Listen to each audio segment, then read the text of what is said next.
The Feynman Lectures on the Character of Physical Law, Part 3. You are listening to Brothers of the Serpent podcast.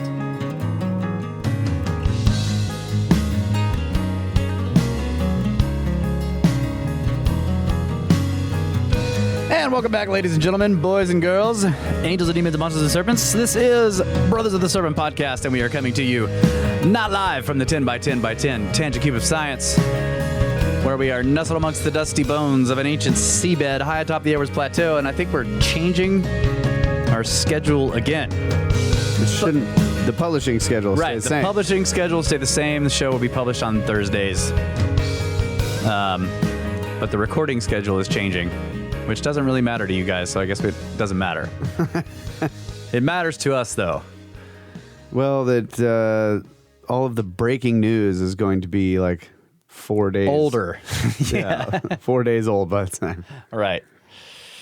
Yeah. I was thinking about that actually when we were prepping for this show. I was like, man, like Space Weather News is going to be way out of date by the time they hear it.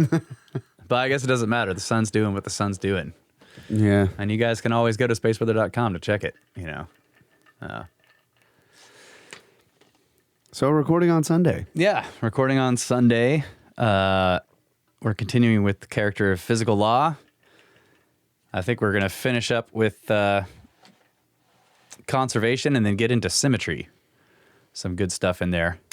So look forward to that. And I guess there's no ag updates. Do you have an ag update? Still hot and dry. Yeah, everything's crunchy. Yeah. We've got Verasion on the hillside. That's the newest. Okay. It's about 90%. Meaning so grapes the grapes turning have purple. turned purple. And they're still there. Someone stole all of my peaches. Yeah. They're gone. Well, they've been picked. Stolen.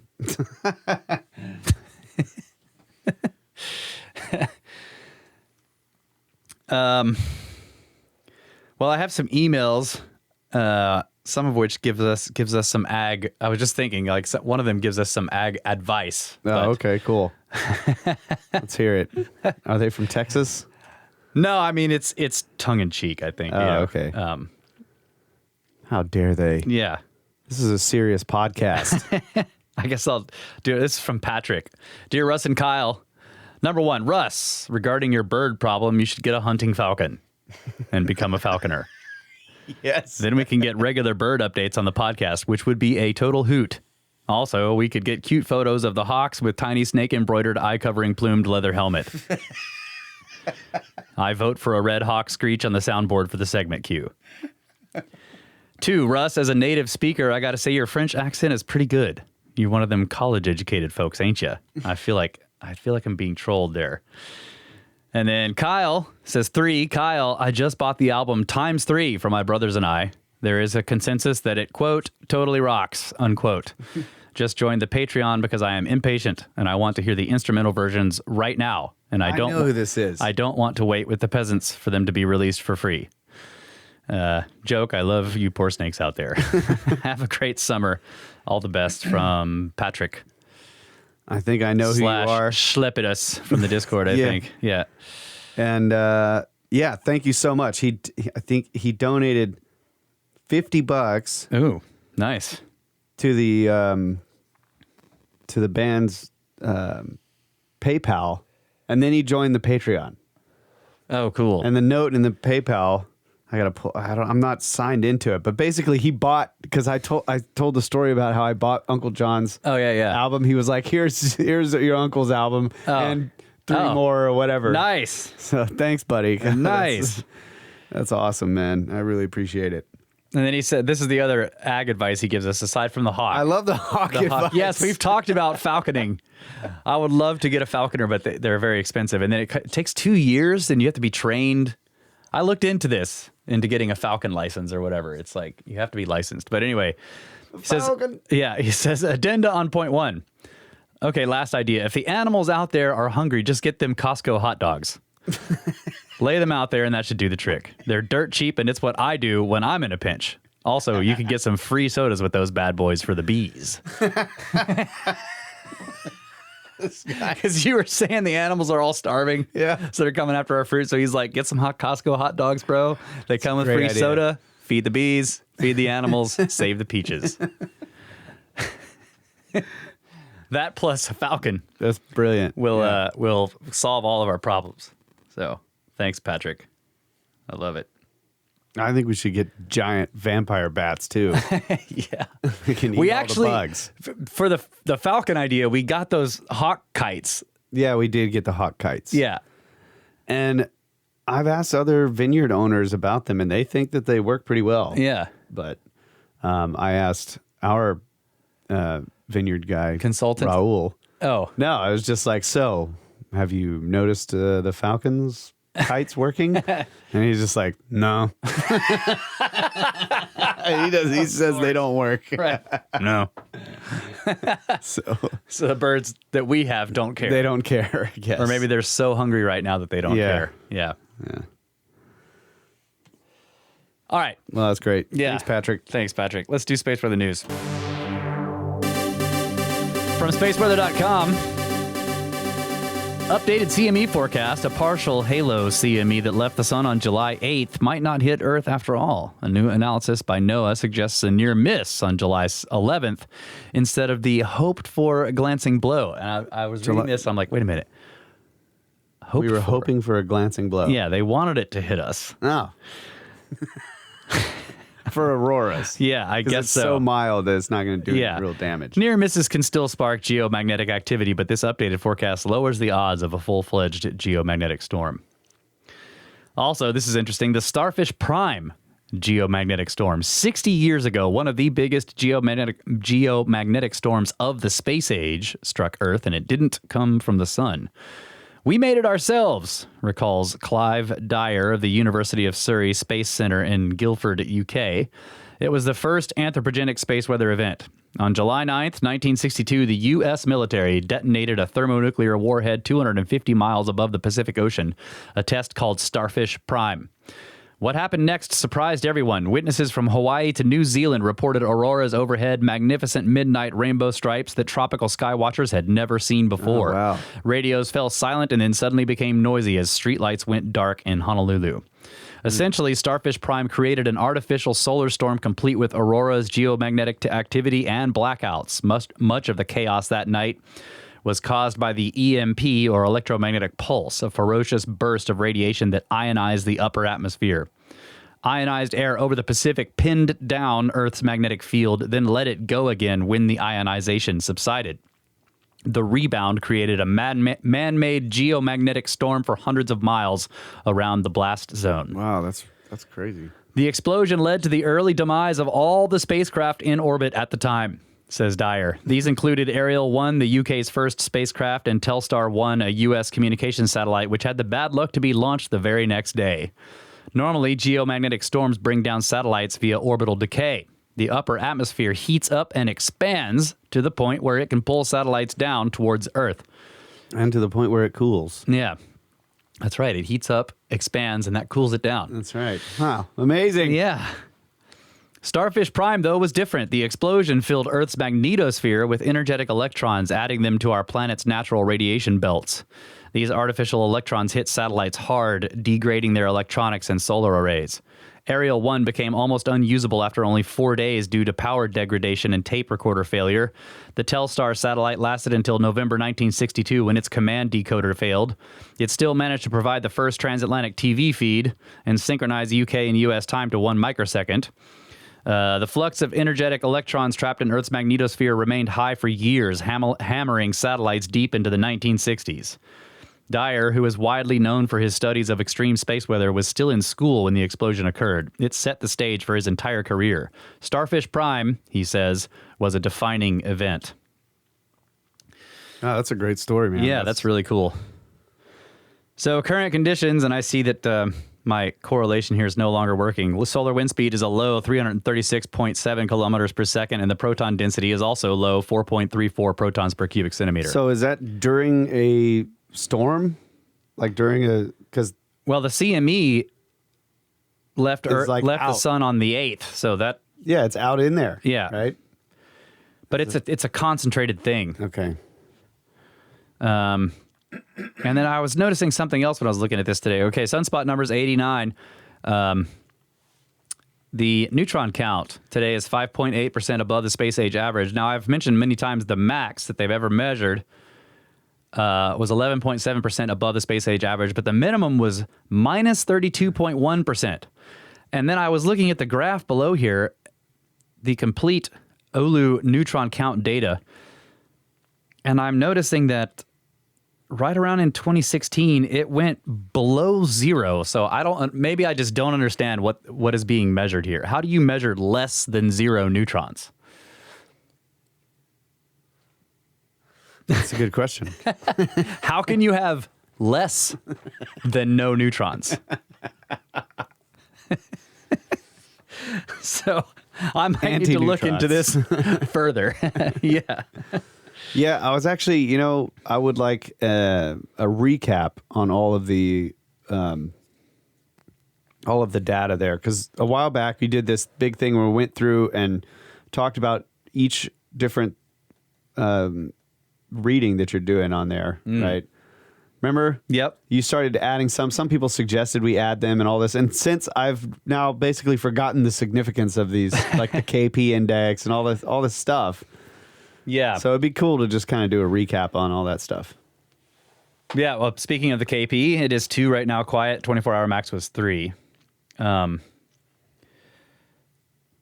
yeah, there are articles here that explain, but they're not short. Yeah, that's what I was. Yeah, so we could go back through some of it. Yeah. The neutron count is an interesting thing. I just don't understand this graph and how it can drop below zero. I don't understand this graph.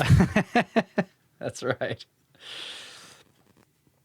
Okay, I got some stories, a couple of stories. This one's really cool. Okay, so opinion. This is from the-scientist.com. And I think I snagged this from our Discord. Somebody posted it. So, opinion, another species of hominin may still be alive. Do members of Homo floresiensis still inhabit the Indonesian island where their fossils helped identify a new human species fewer than 20 years ago? This is by Gregory Forth. It was posted on April 18th in 2022. In 2004, the scientific world was shaken by the discovery of fossils from a tiny species of hominin on the Indonesian island of Flores. Labeled Homo floresiensis and dating to the late Pleistocene, the species was apparently a contemporary of early modern humans in this part of Southeast Asia. Yet in certain respects, the diminutive hominin resembled Australopithecines and even chimpanzees. 20 years previously, when I began ethnographic fieldwork on Flores, I heard tales of human-like creatures, some still supposedly alive, although very rarely seen. In the words of the H. floresiensis discovery team's leader, the late Mike Morwood, last at the University of Wollongong in Australia, descriptions of these hominoids fitted floresiensis to a T. So in other words, this guy is saying that the descriptions of the native people there, of these anomalous beings that they've seen on their island, fitted the fossil evidence that they found of floresiensis. Not least because the newly described fossil species was assumed to be extinct, I began looking for ways this remarkable resemblance might be explained. And the result is a book he wrote called Between Ape and Human, available in May of 2022. So coming from a professional anthropologist and ethnobiologist, my conclusions will probably surprise many. They might even be more startling than the discovery of H. floresiensis, once described by paleoanthropologist Peter Brown of the University of New England in New South Wales as tantamount to the discovery of a space alien. Unlike other books concerned with hominin evolution, the focus of my book is not on fossils, but on a local human population called the Leo, and what these people say about an animal, as they describe it, that is remarkably like a human, but is not human, something I can only call an ape man. My aim in writing the book was to find the best explanation, that is, the most rational and empirically best supported, of Leo accounts of the creatures. These include reports of sightings by more than 30 eyewitnesses, all of whom I spoke with directly. And I conclude that the best way to explain what they told me is that a non-sapiens hominin has survived on Flores to the present or the very recent times. Man, that's cool, dude. Between Ape and Human also considers general questions, including how natural scientists construct knowledge about living things. One issue is the relative value of various sources of information about creatures, including animals undocumented or yet to be documented in the scientific literature.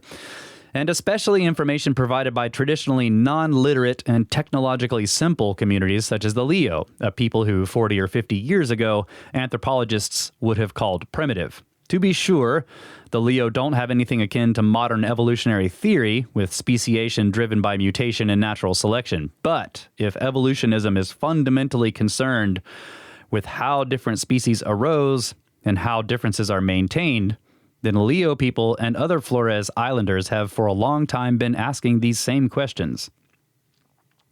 Leo folk zoology and cosmology, or zoology, also includes stories of natural beings, specifically humans, transforming permanently into animals of other kinds. So this is he says later that this is common, I guess.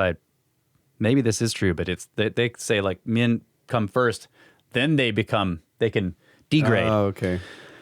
And they do this in part by moving into new environments and adopting new ways of life, thus suggesting a qualified Lamarckism. And Lamarckism is basically I think he was an 1800s biologist guy who was suggesting that that developed traits may be passed on. Like, so in other words, a trait that you develop after you're born, like by actions you do during your life, can then be passed on to your offspring. Right. So that's Lamarckism. So he says, as my fieldwork revealed, in other words, what he's saying is that their folk zoology, the idea that a human can move into a new environment, change their activities, and then turn into something else, is a kind of passing on learned traits. Yeah. Right. So he says, as my fieldwork revealed, such posited changes reflect local observations of similarities and differences between a supposed ancestral species and its differentiated descendants. Like the majority of named categories in Leo animal classification, these derivatives coincide with the species or genera of modern systematics, but at the same time, Leo distinguish humans from non-human animals in much the same way as do modern Westerners, that is, not just on morphological grounds, but by attributing complex expressions of culture, language, and technology exclusively to humans. Like other folk zoologists, the Leo put humans first, most notably as the origin of non-human animals, a sort of Darwinism in reverse. In contrast, evolutionary theory puts humans or hominins last, just as does the biblical story of Genesis. Yet in all instances, the position confers on Homo sapiens a unique status, thereby separating us from the rest of the animal kingdom. For the Leo, the ape man's appearance as something incompletely human makes the creature anomalous and hence problematic and disturbing. For academic scientists, H. floresiensis is similarly problematic, but not so much for its resemblance to H. sapiens. Rather, it's because the species appears very late in the geological record, surviving to a time well after the appearance of modern humans. Whether H. floresiensis would have been any harder or easier to accept had it been interpreted as a bipedal ape rather than a species of human is difficult to say. Nevertheless, it's interesting that Morwood, and this is the guy who was heading the team that discovered them, taking an implicitly unilinear view of hominin evolution and arguing for the species' inclusion in Homo, spoke of the evidence that the diminutive hominin walked the earth relatively recently as one good reason to classify H. floresiensis in our genus. For this can only mean that, in the view of this author, what survives until recent times has to somehow belong with us. As for ape men, the Leo identify them as animals. In fact, they are one of several animals that Leo people claim descended from humans.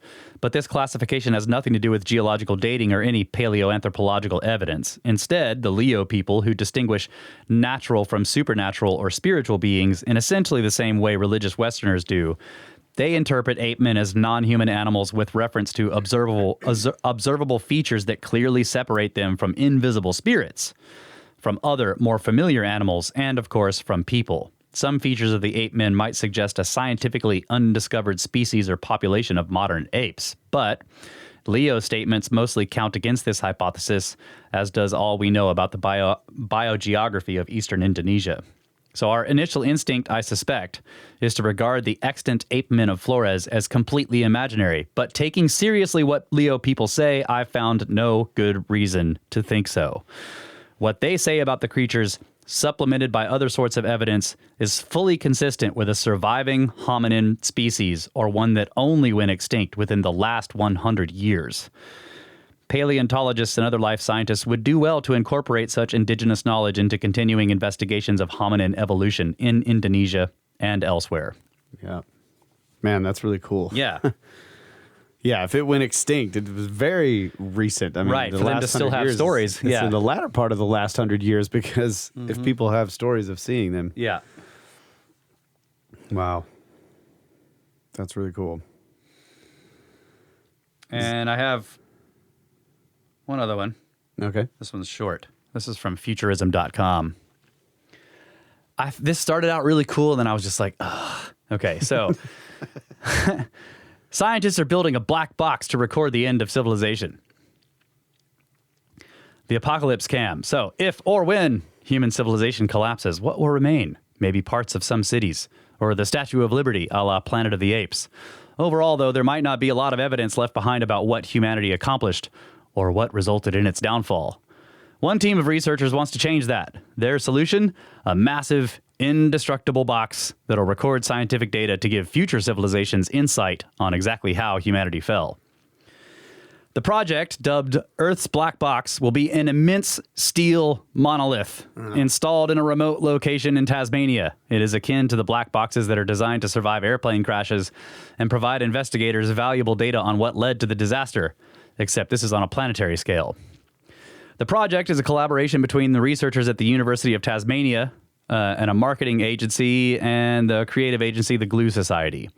The team is designing the box to record climate data such as atmospheric CO2 levels, sea temperatures, and energy consumption levels. And it'll also gather contextual information like news headlines and social media posts. The idea is if the Earth does crash as a result of climate change, this indestructible recording device will be there for whoever's left to learn from that, says Jim Curtis, the executive creative director. The box itself will be made from 3-inch thick steel and cantilevered off granite.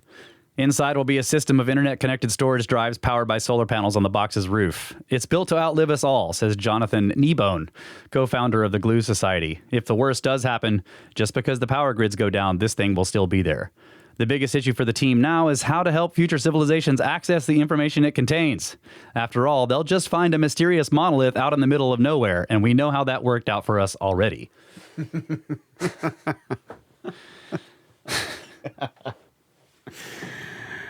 Okay.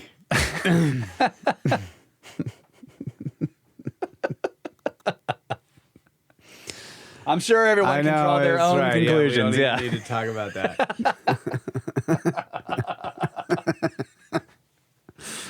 All right, but at least the last statement is a good one. Yeah. I have one story here, and it's a cold read. But this is from one of my favorite scriptard sites, phys.org. It says, scientists shine new light on role of Earth's orbit. No, this is the wrong story. Sorry, folks. And now I got to go find it. How did it disappear? What happened? Oh, you completely lost it? I completely lost it. Oh, okay. No, here it is. Oh. Phys.org. Dark matter. Our review suggests it's time to ditch dark matter in favor of a new theory of gravity. I guess not in place of the old one, because there isn't an old one. There isn't an old one. So this story says, we can model the motions of the planets in the solar system quite accurately using Newton's laws of physics. Or Tycho's ideas of motion. But in the early 1970s, scientists noticed that this didn't work for disk galaxies. Stars in their outer edges, far from the gravitational force of all the matter at the center, were moving much faster than Newton's theory predicted. This made physicists propose that an invisible substance called dark matter was providing extra gravitational pull, causing the stars to speed up, a theory that's become hugely popular. However, in a recent review, my colleagues and I suggest that observations across a vast range of scales are much better explained in an alternative theory of gravity proposed by Israeli physicist Mordechai Milgram in 1982, called Milgramian dynamics, or MOND. requiring no invisible matter. Mond's main postulate is that when gravity becomes very weak, as occurs at the edges of galaxies, it starts behaving differently from Newtonian physics. In this way, it is possible to explain why stars, planets, and gas in the outskirts of over 150 galaxies rotate faster than expected based on just their visible mass. But Mond doesn't merely explain he doesn't merely explain such rotation curves. In many cases, it predicts them. Philosophers of science have argued that this power of prediction makes Mond superior to the standard cosmological model, which proposes there is more dark matter in the universe than visible matter. This is because, according to this model, galaxies have a highly uncertain amount of dark matter that depends on details of how the galaxy formed, which we don't always know. This makes it impossible to predict how quickly galaxies should rotate. But such predictions are routinely made with Mond, and so far these have been confirmed. Wow. Imagine that we know the distribution of visible mass in a galaxy, but do not yet know its rotation speed. In the standard cosmological model, it would only be possible to say with some confidence that the rotation speed will come out between 100 kilometers per second and 300 kilometers per second on the outskirts. Mond makes a more definite prediction that the rotation speed must be in the range of 180 to 190 kilometers per second. And then they show a table here, a comparison of the standard cosmological model with observations based on how well the data matches the theory, and showing how the predictions are improved by using the Mond model. It goes on to say, if observations later reveal a rotation speed of 188 kilometers per second, then this is consistent with both theories, but clearly Mond is preferred because it's, but in other words, a tighter, right? He's predicting in a much tighter range. They're saying between 1 and 300 kilometers per second. He's saying between 180 and 190. Yeah. And if it is in there, yeah, then that's a good prediction. This is a modern version of Occam's razor that the simplest solution is preferable to more complex ones. In this case, that we should explain observations with as few free parameters as possible. Free parameters are constants, certain numbers that we must plug into equations to make them work. But they are not given by the theory itself. There's no reason they should have any particular value. So we have to measure them observationally. So I think what he's saying is they use the constant of gravity and assume it's the same all the way across, and that's when they end up with this anomaly. And so what he's saying is, well, you don't have to make that assumption. You can just look at the observation. Yeah, you can say, well, maybe it's not a constant. Exactly. Maybe it fluctuates depending on circumstances from some other fundamental thing. Yeah. An example is the gravitation constant G, which, okay, that's what we were just saying, in Newton's gravity theory, or the amount of dark matter in galaxies within the standard cosmological model. We introduced a concept known as theoretical flexibility to capture the underlying idea of Occam's razor that a theory with more free parameters is consistent with a wider range of data, making it more complex. In our review, we used this concept when testing the standard cosmological model and Mond against various astronomical observations, such as the rotation of galaxies and the motions within galaxy clusters. Each time, we gave a theoretical flexibility score between -2 and +2. A score of -2 indicates that a model makes a clear, precise prediction without peeking at the data. Conversely, +2 implies anything goes. Theorists would have to have been able to fit almost any plausible observational result because there are so many free parameters. Okay. Is this making sense to you? Yes. Okay. Sounds, well. What are you thinking? Keep going. Keep going. Yeah.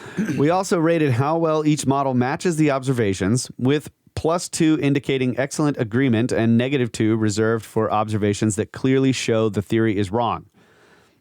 We then subtract the theoretical flexibility score from that for the agreement with observations, since matching the data well is good, but being able to fit anything is bad. Right. Yeah.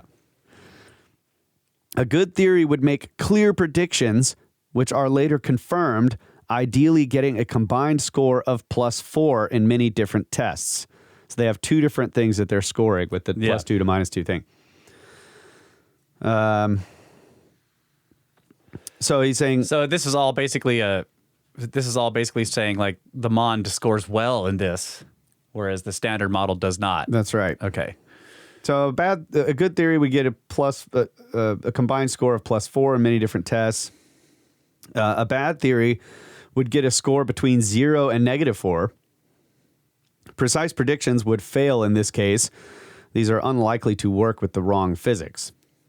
So we found an average score for the standard cosmological model of -0.25 across 32 tests, while MOND achieved an average of +1.69 across 29 tests. The scores for each theory in many different tests are shown in Figure 1 and 2 below for the standard cosmological model and MOND, respectively.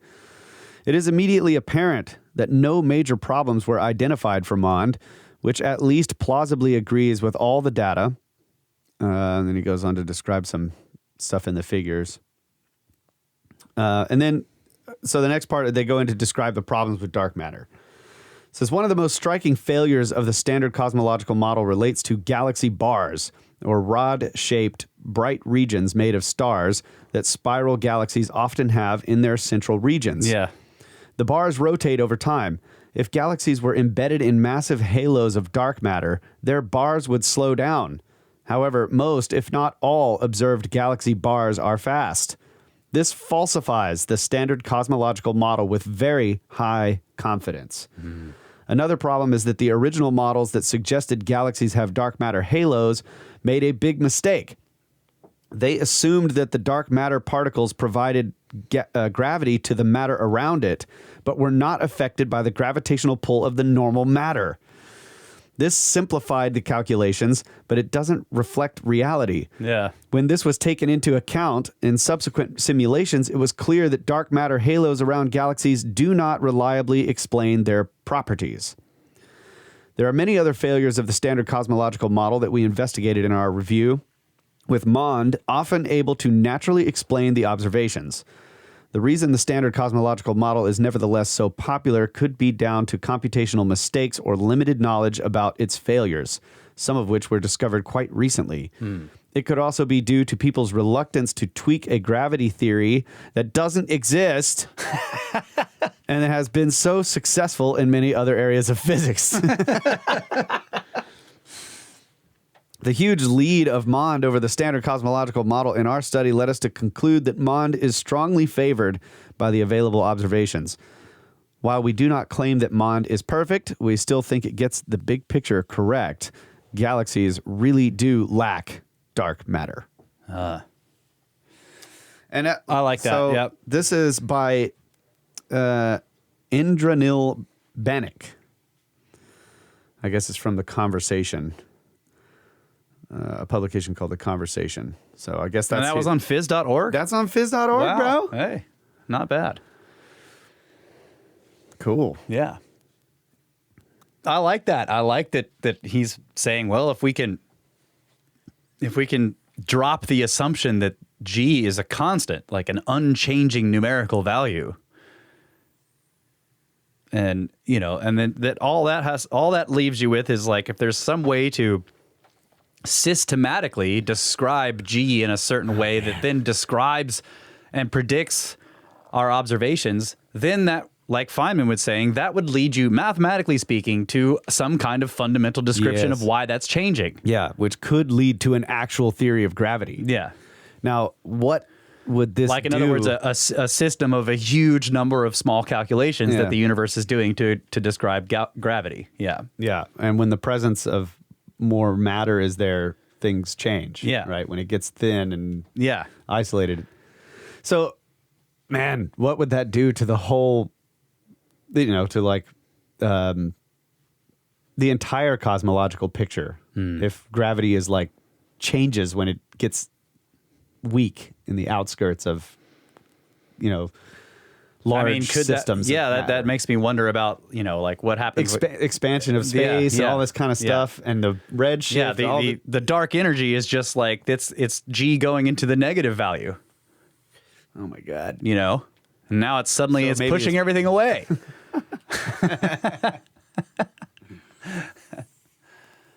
That's really cool. And then you have polarity for some reason.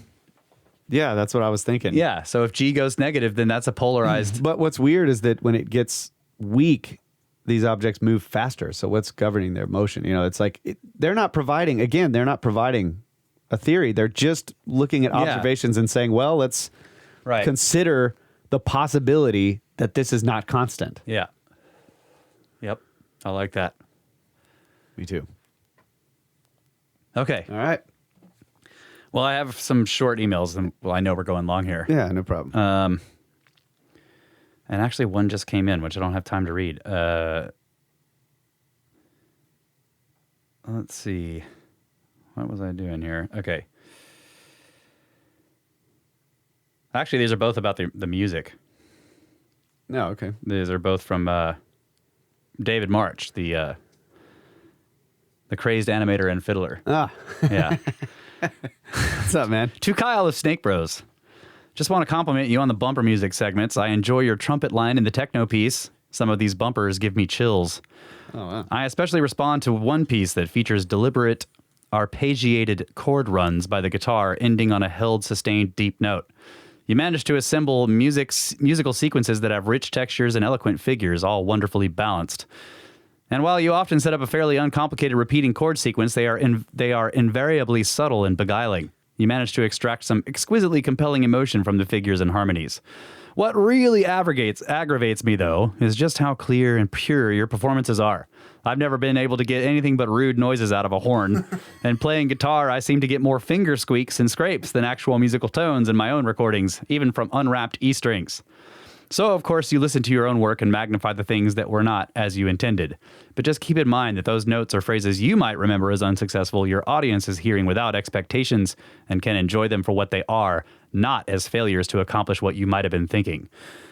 When things at this end settle down just a teensy bit, I look forward to listening to the $50 Dynasty album. From David. Wow, thanks, man. And then one more follow-up note he says here. Damn. He says, note to Kyle about the Song of the Sphinx. Damn. Just damn. Guy, I do not often tell anyone but my sister that a piece of music made me cry.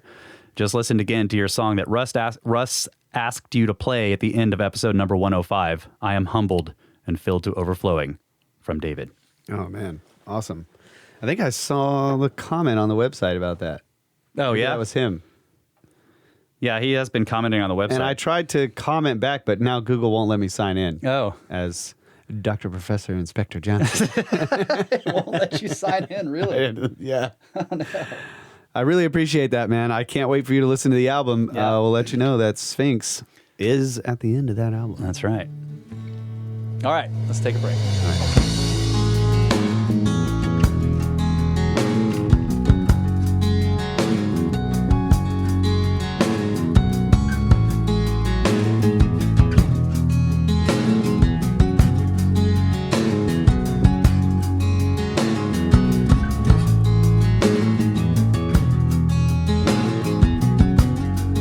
Discovering the laws of physics is like trying to put the pieces together of a jigsaw puzzle. And we have all these different pieces, and today they're proliferating rapidly. They're lying about. Many of them can't be fitted with other ones. Now, how do we know that they belong together? How do we know that they really are parts of one picture, one at present incomplete picture? We're not sure, and it worries us to some extent, but we get encouragement from the common characteristics of several pieces. They all show blue skies, or they're all made out of the same kind of wood. And we're back, ladies and gentlemen, for the third installment of the Feynman lectures on the character of physical law. Yep. Continuing with the third lecture, which is... Well, first first I have a correction. Sorry. I had one job.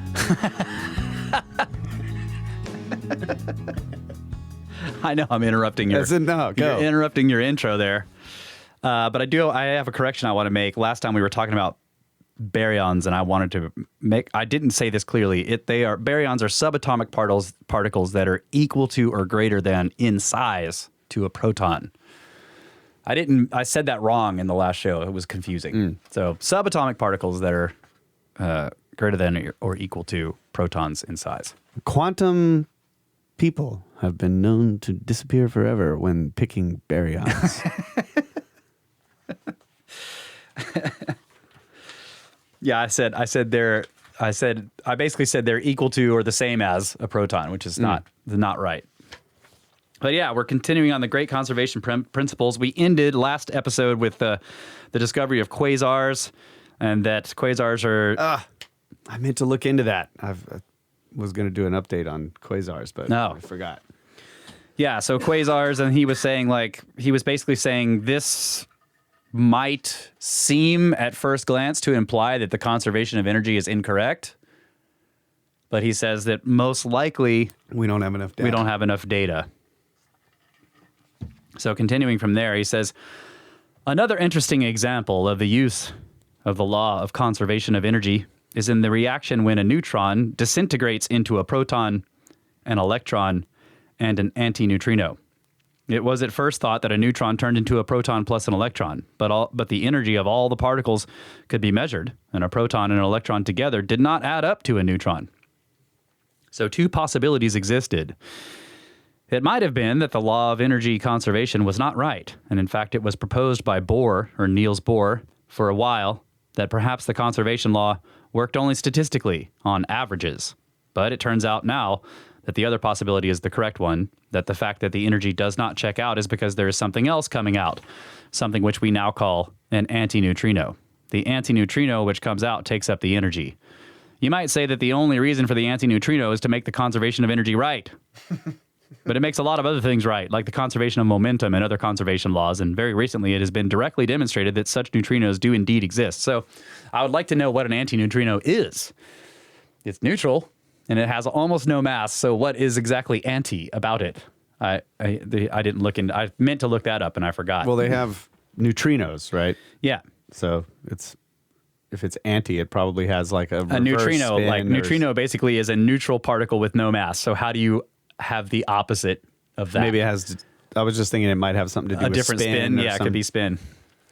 But they do have mass. I mean, it's just like it's so small. But anyway, so this example illustrates a point. How is it possible that we can extend our laws into regions we are not sure about? Why are we so confident that because we have checked the energy conservation here, when we get a new phenomenon, we can say it has to satisfy the law of conservation of energy? Every once in a while you read in the paper that physicists have discovered that one of their favorite laws is wrong. Is it then a mistake to say that a law is true in a region where you have not yet looked? If you will never say that a law is true in a region where you have not already looked, you do not know anything. If the only laws that you find are those which you have just finished observing, then you can never make any predictions. But the only utility of science is to go on and try to make guesses. So what we always do is to stick our necks out. And in the case of energy, the most likely thing is that it is conserved in other places. So this is what when you ask the question, well, are all protons the same size? Yeah. This is the point. Like, yeah, we don't know. Right. But they're sticking their necks out and making that prediction based on all of the protons that have been observed. Right. Which is why that article you read was great. Because they stuck their necks out on G, and these guys are saying, well, shouldn't have done that. We can actually explain a lot of these motions better if G isn't constant. And they're doing the same thing, right? Yeah, they're sticking their necks out. Yeah, yes, exactly. Yeah, sticking your necks out to make predictions is a good thing. Yeah. But and when once a kind of prediction becomes a convention in science, it ceases to be sticking your neck out to stick with that convention. It becomes sticking your neck out to say, well, that might be wrong. That's what those guys are doing. Yeah. That definitely happens. Yeah. They become entrenched when the observations keep turning up the same data. Yeah. Which is why it's funny about dark matter. Or when people stop doing experiments and just rely on the one that... Yeah. That's right. That's the big the experiment from 50 years ago, which proved it. Yeah. Yeah. Yeah. And like you said at the beginning of this, like Feynman would tell people, do all the fundamental ones again. Yeah. Do all the experiments Start from zero. Again. Yeah. Which is interesting because like that goes against the whole like stick your neck out, or maybe not. I think when you're going to stick your neck out on some new physics, you need to do all the experiments again. Yeah. And then they're just going to try to rail you on all your experiments. On your methods and all that kind of stuff. Yeah. So of course this means that science is uncertain. The moment that you make a proposition about a region of experience that you have not directly seen, then you must be uncertain. But we always must make statements about the regions that we have not seen, or the whole business is no use. For instance, the mass of an object changes when it moves because of the conservation of energy. Because of the relation of mass and energy, the energy associated with the motion appears as extra mass, so things get heavier when they move. Newton believed that this was not the case and that the masses stayed constant. When it was discovered that the Newtonian idea was false, everyone kept saying what a terrible thing it was that physicists had found out that they were wrong. Why did they think they were right? The effect is very small and only shows when you get near the speed of light. If you spin a top, it weighs the same as if you do not spin it to within a very, very fine fraction. Should they then have said, if you do not move any faster than so-and-so, then the mass does not change? That would then be certain. But no, because if the experiment happened to have been done only with tops of wood, copper, and steel, they would have to have said tops made out of copper, wood, and steel when not moving any faster than so-and-so. And you see, we do not know all the conditions that we need for an experiment. It is not known whether a radioactive top would have a mass that is conserved. So we have to make guesses in order to give any utility at all to science. In order to avoid simply describing experiments that have been done, we have to propose laws beyond their observed range. There's nothing wrong with that, despite the fact that it makes science uncertain. If you thought before that science was certain, well, that's just an error on your part. I love this. And that's great. I think that's really good. Like, the certainty... there is no certainty. Like actually saying like, well, these laws are fundamental and spread across the universe is actually an uncertain thing to say. That's right. The problem is that it comes across as a certainty to the general public. Yes. So he's basically trying to say like, actually us sticking our necks out and saying this applies to the entire universe is an uncertain thing to say. Otherwise, we would just have to say, well, if you do this with glass and this particular kind of radioactive material, then mass... On Earth. On Earth, in this particular solar In system, France. in this galaxy, in France, yes, on this day, during this geomagnetic condition, you know, whatever else. It goes on and on and on and on. And on and on and on forever. So in other words, it's like you're sticking your neck out a little bit, but it's just never... It just doesn't appear that way. That, it's like, well, this is how it is what it looks like people are saying. Okay.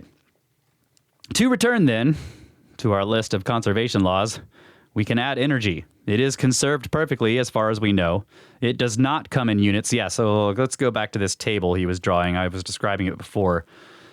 He's listing the different things that are conserved, whether they're conserved locally, whether they come in units, whether they're the source of the field. So we had charge. It is yes on all three. Baryon. It is conserved locally, comes in units, and then the source of a field is a question mark. Strangeness, it's nearly conserved. It does come in units, question mark on whether it's a source of a field. Now we have energy. Yes, it is conserved locally. Comes in units? No. Source of a field? Yes.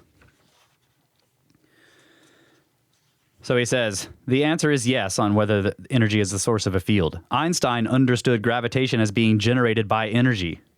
Energy and mass are equivalent. And so Newton's interpretation that the mass is what produced gravity has been modified to the statement that the energy produces the gravity. There are other... What? That's interesting. Yeah. So just taking that, if go to the quasars or whatever, if you get some really heavy object and you spin it incredibly fast, it's a lot of energy.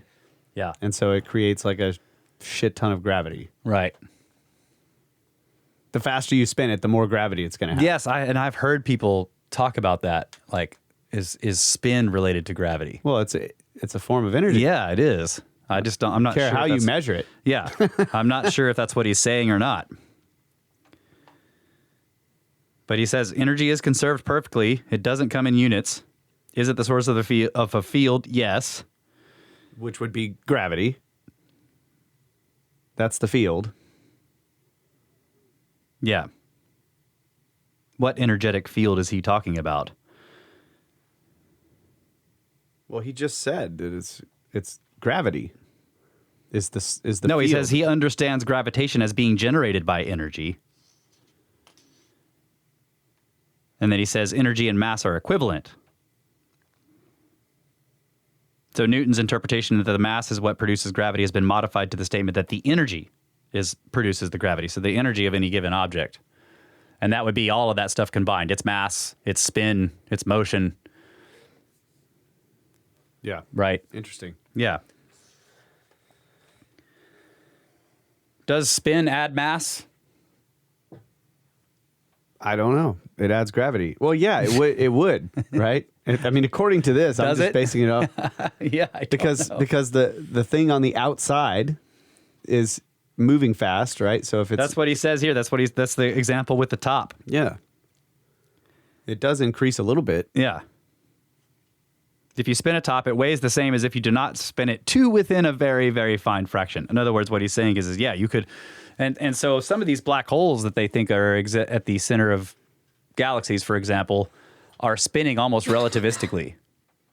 They have relativistic speed, speeds, and like they're close to the speed of light in terms of their spin. So that would make them massive. Yeah. Which would also make them have gigantic. But if something is not spinning, it still has a gravitational field because it has other energetic the mass of it is its energy source. Yeah. Okay. I guess. I don't know. So there are other laws similar to the conservation of energy in the sense that they are numbers. One of them is momentum. If you take all of the masses of an object, multiply them by the velocities, and add them all together, the sum is the momentum of the particles, and the total amount of momentum is conserved.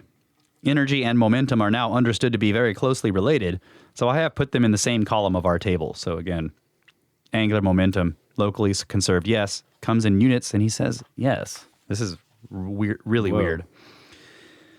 Another example of a conserved quality is angular momentum, an item we discussed before. The angular momentum is the area generated per second by objects moving about. So, for example, if we have a moving object and we take any center whatsoever, then the speed at which the area swept out by a line from center to object increases, multiplied by the mass of the object, and added together for all the objects is called the angular momentum. And that quantity does not change. So we have conservation of angular momentum. So is it in units because it's per second or something? That's weird. He tries to describe it. Whether angular momentum comes in units is very difficult for me to answer. I read this passage multiple times trying to understand what he was saying. At first sight, it appears that it is absolutely impossible that angular momentum comes in units, because angular momentum depends on the direction at which you project the picture. You are looking at an area change, and obviously this will be different depending on whether it is looked at from an angle or straight on. If angular momentum came in units, and say you looked at something and it showed 8 units, then if you looked at it from a very slightly different angle, the number of units would be very slightly different, perhaps a tiny bit less than 8. But 7 is not a little bit less than 8. It is a definite amount less than 8. So it cannot possibly come in units. However, this proof is evaded by the subtleties and peculiarities of quantum mechanics. And if we measure the angular momentum about any axis, amazingly enough, it is always a number of units. It is not the kind of unit, like an electric charge, that you can count. The angular momentum does come in units in the mathematical sense that the number we get in any measurement is a definite integer times a unit. But we cannot interpret this in the same way as with units of electric charge. Imaginable units that we can count, one and then another and then another. In the case of the angular momentum, we cannot imagine them as separate units, but it comes out always as an integer, which is very peculiar. God. That's weird. How can it always be a whole number, no matter what axis, what angle? Yeah, that's weird. Quantum mechanics. Yeah. If you think you understand it, then you don't understand it. Okay. So we're skipping a bit here. He's doing some more figures on the board, describing other conservation laws. So, by the conservation of angular momentum, you cannot change the rate at which the area is changing, and therefore you simply cannot move one mass from one place to another unless you push on something else to balance up the angular momentum. So I've included this because of the rocket stuff. This is really cool. And people have asked me questions about this. How can rockets work in space? What are they pushing against? Yeah. This is awesome. So he says, that is the reason why rockets in empty space cannot go, but they do go. If you figure it out with a lot of masses, in other words, all the mass, then if you move one forward, you must move others back so that the total motion back and forward of all the mass is nothing. This is how a rocket works. At first, it is standing still, say, in empty space, and then it shoots some gas out of the back and the rocket goes forward. The point is that of all the stuff in the world, the center of the mass, the average of all the mass, is still right where it was before. The interesting part has moved on, and an uninteresting part that we do not care about has moved back. There is no theorem that says that the interesting things in the world are conserved, only the total of everything. So this That's great. So just think about this. Let's start with a rocket in space. It's got a main engine in the back, and then it's got a bunch of attitude jets, right? In other words, it's able to maneuver. And so it starts to move, and it goes to Mars, and then it flies, and it can just, let's say it has a whole bunch of fuel, and it flies it goes to the moon, and then it goes to Mars, it goes out to Jupiter, it comes back to Earth, heads into Mercury, comes back. Its center of mass, Never counting changes. all of its fuel, never moves. Changes. I love that, yeah. That's awesome. That's how it moves. It doesn't. That's right. It just spreads out. That's right. It increases its size. Yeah. So, discovering the laws of physics is like trying to put together the pieces of a jigsaw puzzle. We have all these different pieces, and today they are proliferating rapidly. Many of them are lying about and cannot be fitted with the other ones. How do we know that they all belong together? How do we know that they are really all part of one as yet incomplete picture? We are not sure, and it worries us to some extent, but we get encouragement from the common characteristics of several pieces. They all show blue sky, or they are all made out of the same kind of wood. All the various physical laws obey the same conservation principles. So that is the end of the conservation lecture. So if the rocket ship approaches a planet and then like slingshots around the planet, does its center of mass shift? Because it is now utilizing the force of that. Center of mass shifts because it's being acted on by another body. Yeah. Yeah. Okay. Yeah, but I guess you're right. So if you would have to put it out in like totally empty space for this to and work. It flies one direction, like it comes a light back, year, and then turns around. Goes right, it actually doesn't move. Its center of mass stays in the same place. Yeah. That's great. Well, we'll start the next one. We're only halfway through the segment here. Or, I mean, actually, you can do a short segment. Okay. Because it's technically we're up at an hour. You're right. You're right. Do a short segment, and then we'll come back, and for the second half of the show, we'll start in on symmetry. All right. Sounds law. good. We'll be right back, folks. Yes.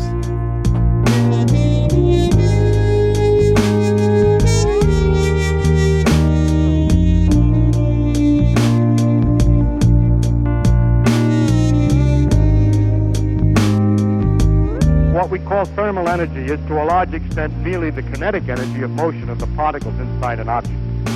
What we call elastic energy and chemical energy are both interactions of atoms, and we now understand the interactions of the atoms to be a combination of two things. One is electrical energy, and the other is kinetic energy, again. Light energy is nothing but electrical energy because light has now been interpreted as an electric and magnetic wave. But nuclear energy is not connected yet to the others. I'm not just talking about the energy released. In the uranium nucleus, there's a certain amount of energy, and then when this thing disintegrates, it changes the amount of energy in the nucleus, but the total amount of energy in the world doesn't change, so a lot of heat and stuff is generated in the process in order to balance that thing out.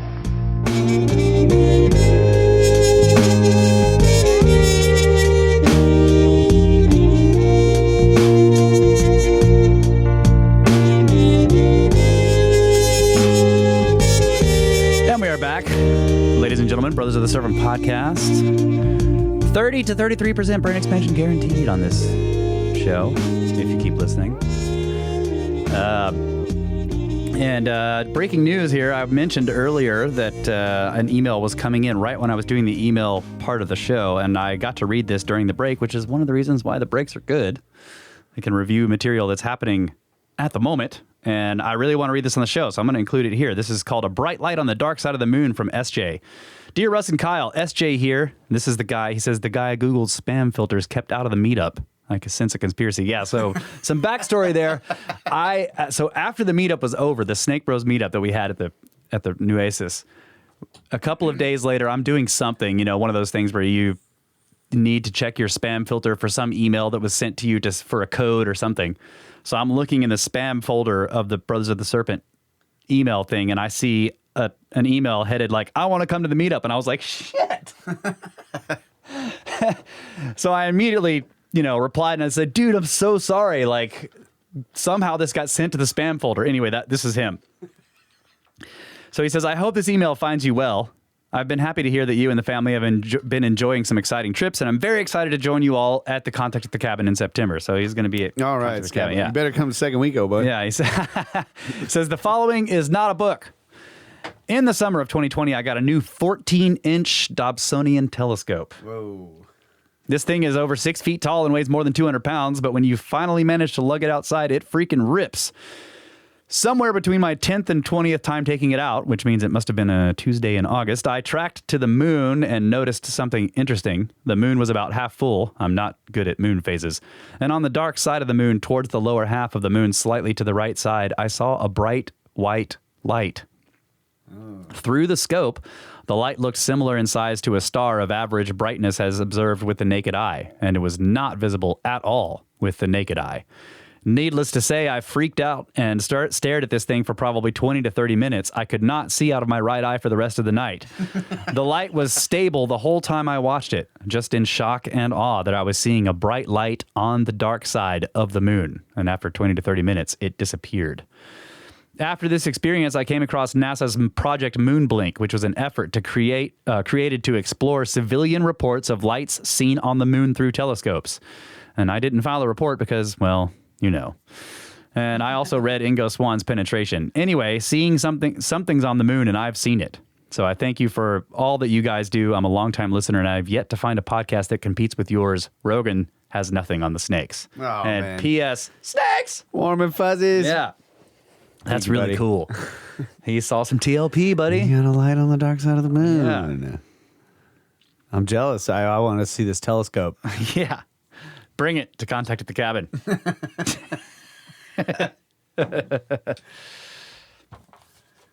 All right. Symmetry in Physical Law, Lecture 4. Symmetry seems to be absolutely fascinating to the human mind. We like to look at symmetrical things in nature, such as perfectly symmetrical spheres like planets and the sun, or symmetrical crystals like snowflakes, or flowers which are nearly symmetrical. However, it is not the symmetry of the objects in nature that I want to discuss here. It is rather the symmetry of the physical laws themselves. It is easy to understand how an object can be symmetrical, but how can a physical law have a symmetry? Of course it cannot, but physicists delight themselves by using ordinary words for something else. In this case, they have a feeling about the physical laws, which is very close to the feeling of symmetry of objects, and they call it the symmetry of the laws. Hey, I think I recognize that feeling. Yeah. Yeah. Yeah. I had that feeling on the last show about I was like, it feels like there's resonance. Yes. Yes. There's a feeling. Yeah, when we were talking about something more fundamental, how can something arise, and you were saying there's a resonance, right? No, it was how the correct laws can be expressed in so many in different many ways. mathematical Yeah. ways. Okay, yeah, that's right. That's what it was about. You're right. So he says, what is symmetry? If you look at me, I am symmetrical, right and left, apparently, externally, at least. A vase can be symmetrical in the same way or in other ways. How can you define it? The fact that I am left and right symmetric means that if you put everything that is on one side onto the other side and vice versa, if you just exchange the two sides, I shall look exactly the same. A square has a symmetry of a special kind because if I turn it around through 90 degrees, it still looks exactly the same. Professor Weyl, is that right? W-E-Y-L. Do you remember how he pronounced this? No, don't know. The mathematician would be Hermann Weyl, a German mathematician. So maybe that's not pronounced properly. But anyway, German mathematician. W would be Weyl. Veil? Yeah, maybe. So this mathematician gave an excellent definition of symmetry, which is that a thing is symmetrical if there is something that you can do to it so that after you have finished doing it, it looks the same as it did before. That is the sense in which we say that the laws of physics are symmetrical, that there are things we can do to the physical laws or to our way of representing the physical laws which make no difference and leave everything unchanged in its effects. And this aspect of physical laws, it is this aspect of physical laws that is going to concern us in this lecture. The simplest example of this kind of symmetry, you will see that it is not the same as you might have thought, left and right symmetric or anything like that, is a symmetry called translation in space. This has the following meaning. If you build any kind of apparatus or do any kind of experiment with some things, and then you go and build the same apparatus to do the same kind of experiment with similar things, but put them here instead of there, so you've merely translated from one place to another in space, then the same thing will happen in the translated experiment as would have happened in the original. But it is not true here, actually, and here I think he's talking about the room he's in. If I actually built such an apparatus and then I displaced it 20 feet to the left of where I am now, it would get into the wall and there would be difficulties. It is necessary in defining this idea to take into account everything that might affect the situation, so that when you move the thing, you move everything. For example, if the system involved a pendulum and I moved it 20,000 miles to the right, it would not work properly anymore because the pendulum involves the attraction of the Earth. However, if I imagine that I move the Earth as well as the experiment, then it would behave in the same way. The problem in this situation is that you must translate everything which may have any influence on the situation. That sounds a little dopey because it sounds as if you can just translate an experiment, and if it does not work, you can just presume that you did not translate enough stuff, so you're bound to win. Actually, this is not so, because it is not self-evident that you are bound to win. The remarkable thing about nature is that it is possible to translate enough stuff so that it does behave the same way, and that is a positive statement. So it does sound funny, but all he's talking about, he's going through all this, and you're like, well, yeah, if you just move everything, including the planets. But he's saying, like, what matters here is your location in space. That's what matters. And we're going back to what we were just talking about sticking your neck out and making assumptions or making predictions about things being everywhere. So the symmetry of space, of translation of space, is basically saying no matter where you do the experiment, if the other conditions are the same, not necessarily your space coordinates, but everything else is the same, then the space coordinates have no effect on the results. Right. That's the key. So it does, like, but I agree with him. It sounds ridiculous. Like, well, yeah, if you can move everything, then of course it's going to be the same. But it isn't. He's actually saying that isn't actually apparent. That's what I like about it. Yeah. It's like when you think about this, you're like, well, yeah, that seems obvious. Right. And it's not. There's no reason to assume right. that would be the case. Yeah. But I think in modern times, it's just assumed because everyone's used to this understanding of these laws. Yeah. Well, and you're just used to it in everyday life. If I throw a baseball up and then I go over to your house and I also throw a baseball up, right. I don't expect something different from my tossing the baseball, right? Right. I mean, there are going to be variations, but I'm like, I can basically do this action in any place on Earth. Right. But if there's high wind, I'll understand that the conditions are different than when I was tossing it in my backyard when the wind was still. But still, or if you're scuba diving.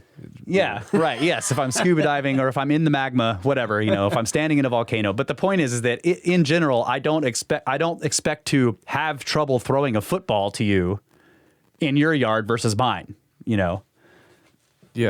But I do know. I mean, on the other hand, everybody's played games where you're like, well, I like that side better, right? You're like, like I feel like I'm doing better from over there, which is kind of doesn't work. Conditions are different. Yeah, conditions are different over there. I just like the idea that it presents that this is this is not a natural assumption. Yeah. Or it might be, but it's, if you think about it deeply, you could see that it doesn't necessarily have to be true. Right. Yeah. Yeah. This is why they do simple experiments in the space station. Yeah. Like, they're like, let's test this. Like, right. What happens if we spin this thing on the space station, or whatever. Okay. So he says, I would like to illustrate that such a thing is true. Let us take it as an example, the law of gravitation, which says that the force between objects varies inversely as the square of the distance between them. And I would remind you that a thing responds to a force by changing its velocity with time in the direction of the force. If I have a pair of objects, like a planet, going around a sun, and I move the whole pair over, then the distance between the objects, of course, does not change, and so the forces do not change. Further, when they are in the moved over situation, they will go at the same speed, and all of the changes will remain in proportion, and everything goes around in the two systems in exactly the same way. The fact that the law says the distance between two objects rather than some absolute distance from the central eye of the universe means that the laws are translatable in space. That, then, is the first symmetry, translation in space. The next one could be called translation in time, but better, let us say that delay in time makes no difference. We start a planet going around the sun in a certain direction. If we could start it all over again 2 hours later or 2 years later with another beginning, but starting with the planet and the sun going in exactly the same way, then it would behave in exactly the same way because, again, the law of gravitation talks about the velocity and never about the absolute time when you were supposed to start measuring things. In this particular example, in fact, we're not really sure. When we discussed gravitation, we talked about the possibility that the force of gravity changed with time. This would mean that translation in time is not a valid proposition, because if the constant of gravitation will be weaker a billion years hence than it is now, then it is not true that the motion would be exactly the same for our experimental sun and planet a billion years from now as it is now. As far as we know today, and I have only discussed the laws as we know them today, I only wish I could discuss the laws as we shall know them tomorrow. As far as we know, a delay in time makes no difference. But we know, in one respect, that this is not really true. It is true for what we now call physical laws, but one of the facts of the world is that it looks as if the universe had a definite time of beginning and that everything is exploding apart. You might call that a condition of geography, analogous to the situation that when I translate in space, I must translate everything. In the same sense, you might say that the laws for time are the same, and we must move the expansion of the universe with everything else. Yeah, that's a good point. Yeah. In other words, he's talking about there's a time. You take the whole system and you move it a trillion years into the past.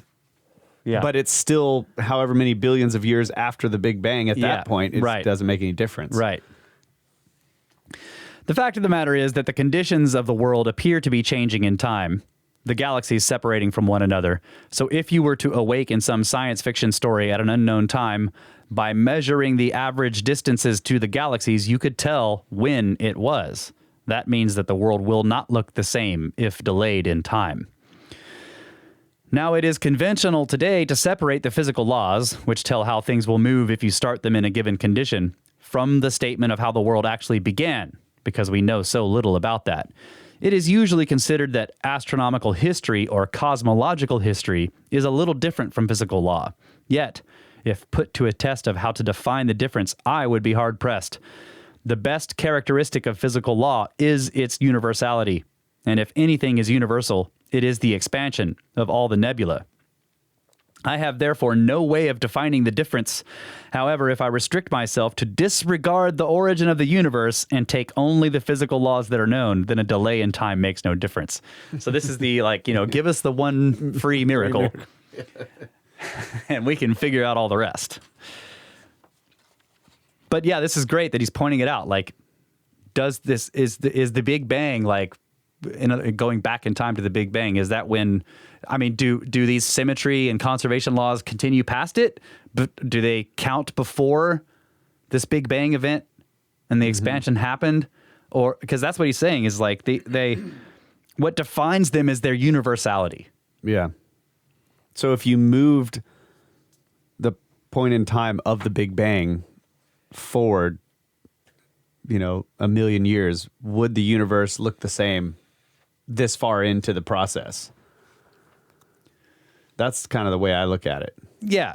Yeah, you mean would it look the same as it did in our universe a million years ago or whatever? Like, no, I'm saying like you just move the starting point of the universe ahead a million years, and then like fast forward to like what would be our time in that universe. Would everything look the same? Would the laws be the same? Right. Yeah. That's a question. That's a good question. We don't know how the laws were defined and if they are universal.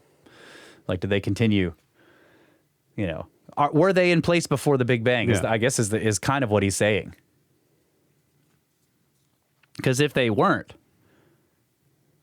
then you just have no way of defining anything before that stuff happened. Right. Yeah. So that's why he's saying, if I restrict myself to disregard the origin of the universe. So let us take some other examples of symmetry laws. One is a rotation in space, a fixed rotation. This is cool. If I do some experiments with a piece of equipment built in one place, and then I take another one, possibly translated so that it does not get in the way, exactly the same, but turned so that all the axes are in a different direction, it will work the same way. Again, we have to turn everything that is relevant. If this thing is a grandfather clock and you turn it horizontal, then the pendulum will just sit up against the wall of the cabinet and not work. But if you turn the Earth too, which is happening all the time, the clock will keep working. So yeah, another way to say that is, if you've got a motor and it's got all these, and we do this all the time with our cars, right? You got a motor, it's got a whole bunch of stuff in it, it spins, goes up and down. It doesn't matter which way that car is turned. If it's facing north-south or if it's facing east-west, all that stuff still works the same way. Unless you turn it upside down. Right. It doesn't work. But that's about fluids, right? Yes. Yeah. Yeah. So you have to turn the Earth upside down. Yes. And then, like in Australia, everything's upside down. That's right. And the cars it still works in Australia. Presumably. Yeah. They do use a lot of bicycles down there. They drive on the wrong side of the road, too. That's right. That's how they fix the problem. That's right. They go the other way. That's right. No wonder they drive on the wrong side of the road down there. Okay. So he says, I'll give a very interesting example. Oh, wait, let me kind of go through this. I skipped this whole description that he has here, but basically what he's saying is there's another way to show this symmetry of rotation. And that is like if you're standing facing in any given direction and you basically identify yourself as the 0 point on some graph, right? So I'm at 0x and 0y. And then there's some object out there on the graph, and so I can give it coordinates. It's x number out that way and y number out this way.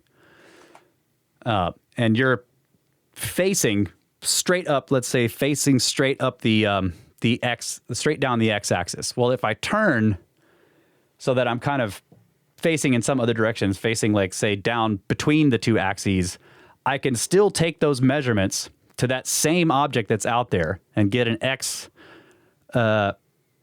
number of units and a y number of units, and then you'll find out that those basically add up to the same number as my original. They aren't the same numbers, but they will add up. They equal the same numbers as the ones before from my other rotation. And this is kind of, he draws a graph out and shows you how this works. I mean, you can kind of see it here.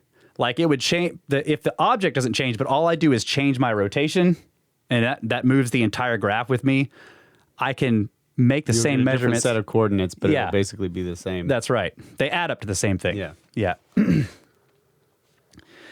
So that's a kind of symmetry is what he's talking about there. So it's a symmetry in rotation. And the same way as like, it doesn't matter if you take a bunch of stuff that spins and you change the way it's facing, it doesn't matter. It will still all work.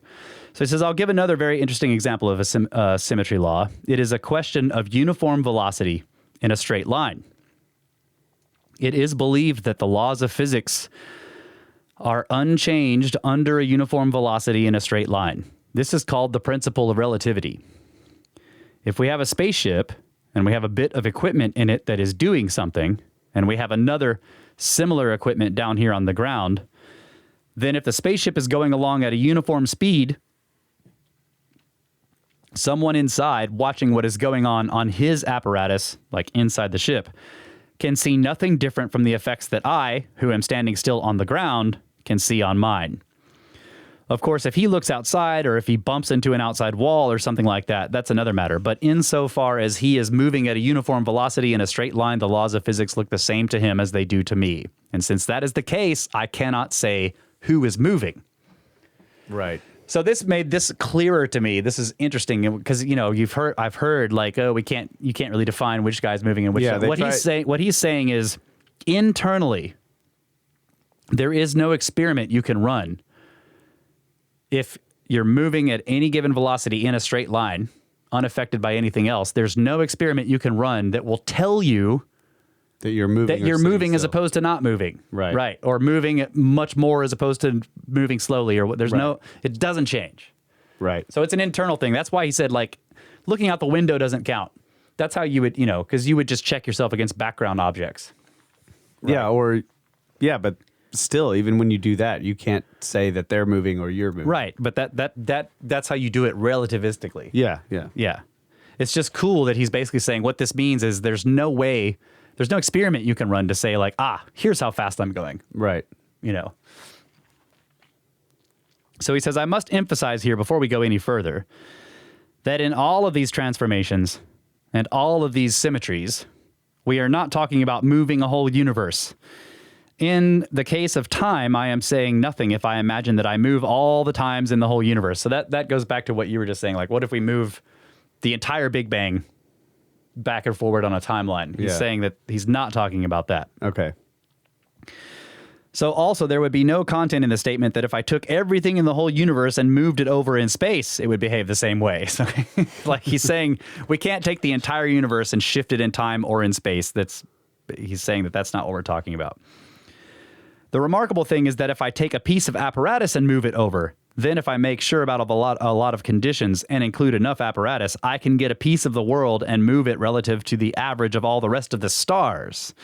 And this does not make any difference. That's what I mean about looking out at the rest of space. You take, relative to the rest of space.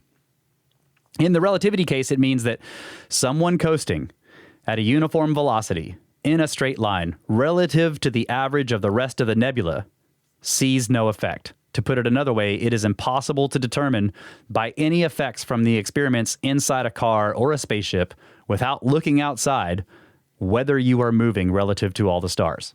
Yeah. This proposition was first stated by Newton. So let us take his law of gravitation. It says that the forces are inversely as the squares of the distance and that a force produces a change in velocity.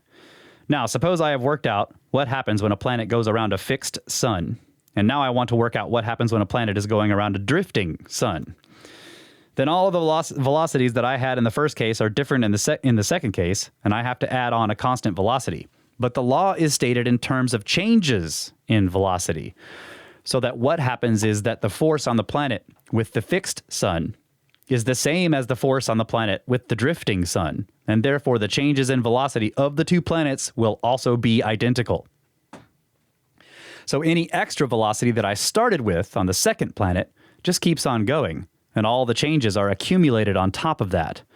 The net result of the mathematics is that if you add a constant speed, the laws will be exactly the same, so that we cannot, by studying the solar system and the way the planets go around the sun, figure out whether the sun itself is drifting through space. According to Newton's law, there is no effect of such a drift through space on the motions of the planets around the sun. So Newton added that, quote, the motion of bodies among themselves is the same in a space, whether that space is itself at rest relative to the fixed stars or moving at a uniform velocity in a straight line, unquote. As time went on, new laws were discovered after Newton, among them the laws of electricity discovered by Maxwell. One of the consequences of the laws of electricity was that there should be waves, electromagnetic waves. Light is an example, which should go at 186,000 miles a second flat. I mean by that 186,000 miles a second, come what may. So then it was easy to tell where rest was, because the law that light goes at 186,000 miles a second is certainly not, at first sight, one which will permit one to move without some effect. It is evident, is it not, that if you are in a spaceship going at 100,000 miles a second in some direction, while I am standing still, and I shoot a light beam at 186,000 miles a second through a little hole in your ship, then as it goes through your ship, since you are going 100,000 miles per second and the light is going at 186,000 miles, the light is only going to look to you as if it is passing by at 86,000 miles a second. But it turns out that if you do this experiment, it looks to you as if it is going 186,000 miles a second past you, and to me as if it is going 186,000 miles a second past me. The facts of nature are not so easy to understand, and the fact of the experiment was so obviously counter to common sense that there are some people who still do not believe the result. But time after time, experiments indicated that the speed is 186,000 miles a second, no matter how fast you are moving. The question now is how that could be. Einstein realized, and let's see, what is this guy's name? A French scientist, Poincaré? Jules Henry Poincaré. I don't know how to say it. Sounds very French. So Einstein and this guy realized, too, that the only possible way in which a person moving and a person standing still could measure the speed of light to be the same was that their sense of time and their sense of space are not the same, and that the clocks inside the spaceship are ticking at a different speed from those on the ground and so forth. So you might say, but if the clock is ticking and I look at the clock in the spaceship, then I can see that it is going slow. But no, because your brain is going slow also. So by making sure that everything went just so inside the spaceship, it was possible to cook up a system by which in the spaceship, it would look like 186,000 spaceship miles per spaceship second, whereas here on the ground, it would look like 186,000 of my miles per my second. That is a very ingenious thing to be able to do, and it turns out, remarkably enough, to be possible. So this is a symmetry of light, of the propagation of this particular kind of wave. And what has to change for this to remain this way is the sense of space and time in these objects that are moving at different speeds. Yep. Because if that thing can't change, then other stuff has to shift around. That's right. How have they tested this? This is what I want to know. I wish he would kind of give you ideas on experiments. So he goes back to the whole, like, if you got the two guys. Yeah, two guys in their ships, and one is basically standing still and the other one's moving at light speed. And an event happens, at the front of one ship. Then these two guys will see this event take place at different times. And this time he's using it as, instead of an example of how to show you that like when charge is conserved locally. Yeah. Now he is showing you how light, does this. So he says, you can see that this is very much like the X and Y business in space. In other words, where if you're rotating, the X and Y basically will equal the same number. So he says, if I stand facing an audience, then the two sides of the stage on which I stand are on a level with me. They have the same X but a different Y. But if I turn round through 90 degrees and I look at the same pair of walls, but from a different point of view, then one is in front of me and one is behind, so they have a different X. So it is that the two events from which one point of view seem to be at the same time, from another point of view can be seen to be at different times. A generalization of the two-dimensional rotation that I spoke about was therefore made into space and time, so that time was added to space to make a four-dimensional world. So you can just, an easy way, I think, if I'm understanding what he's saying here, and I think I am, is that two stars, this is an easy example, two stars can actually explode, go nova at the same time. But from our perspective, one of them is much farther away from us than the other. So we see the first one happen 1,000 years before we see the other one happen. But they actually took place simultaneously. Mm-hmm.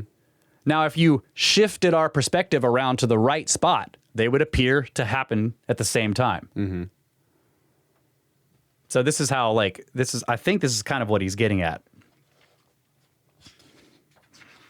But you can also do this with velocity and time. So he says, I lost my place here. Okay.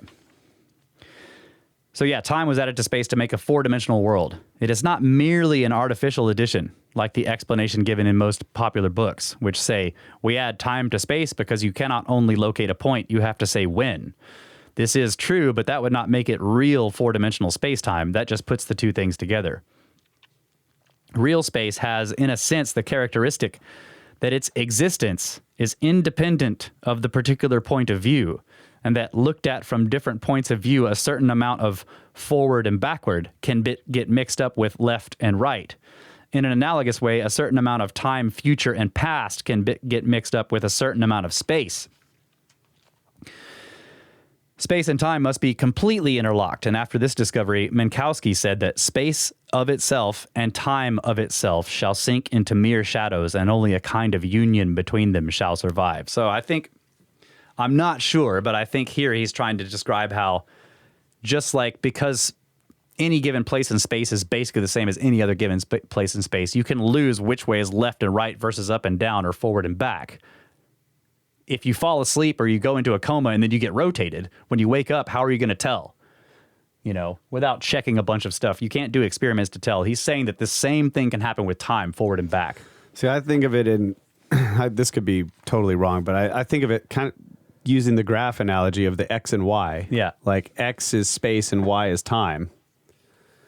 If you're, like, the faster you're moving, the more you're actually in space, and the slower you're moving, the more you're in time. Yeah. I remember talking about that. Yeah. That's a good way to look at it too. I'm not sure that that's what he's saying, but maybe that is how you can. I don't know. It's just an idea because. Well, I'm trying to understand the examples he's giving here. But yeah, what you're saying is also that does sound right. But it's just interesting how he's saying that because space and time are actually really, it's a four-dimensional thing, that past and future can get confused with left and right. Yeah. Yes. That's really, that gave me a totally different way to look at the whole space-time thing. Because it, like he's saying, it isn't just about when you are plus your three coordinates in space. It's that you can confuse the things. Right. Because they're so interlocked. Yeah. That, like, you might give me your X, Y, and Z coordinates, and I get, and I'm like, I get there a million years from now because, like, I didn't get the time thing right, you know. Yeah, well, this is why two people can see the same thing, like one person moving and one person staying still. They can see the same thing take place in different times. Yeah. Like, in other words, one takes a year to happen, to play out, and the other one only takes 10 minutes. Yeah, that's right. To play out. Right, and that's sort of like the idea that something falling into a black hole, like if you could watch it closely, it would never actually get there, to our perspective, because time is so warped. Right. You know, but to the thing falling in the black hole, it happens instantly. But you're basically falling into a kind of relativistic space. Yeah. Getting close to that thing. So to you, diving into the black hole would just kill you instantly. You would just die. But to me, watching from a distance, you would never actually get there. You would just seem to slow down and never approach it, right? Right. That also isn't functionally true because you have the problem of, like, survival of materials, right? It would tear you apart long before you got to that point. I'm just saying that this is, like, theoretically. An indestructible ship. Right, yeah. Okay. Is it break time? Yes, it is. All right. Is it really, though? It is. Is it to the left, or is it break time? It was already.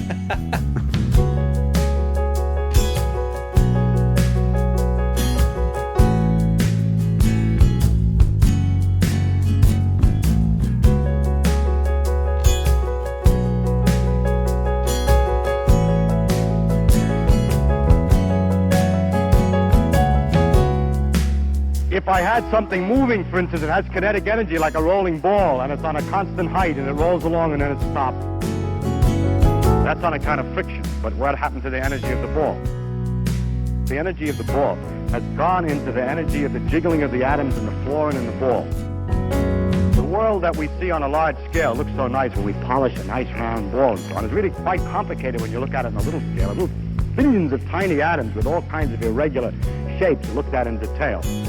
like a very rough boulder, really, when looked at finely enough, because it's made out of these little balls. And the floor is the same way, it's a bumpy business made out of balls. And you roll this monster thing over the other, you can see that the little atoms are going to go snap, jiggle, and after the thing has rolled across, the ones that are left behind are still shaking a little bit from the pushing and snapping that they went through. So there is left in the floor a jiggling motion or thermal energy. At first it looks like the law of conservation is false. Energy has a tendency to hide from us, and we need thermometers and other instruments to make sure that it's still there.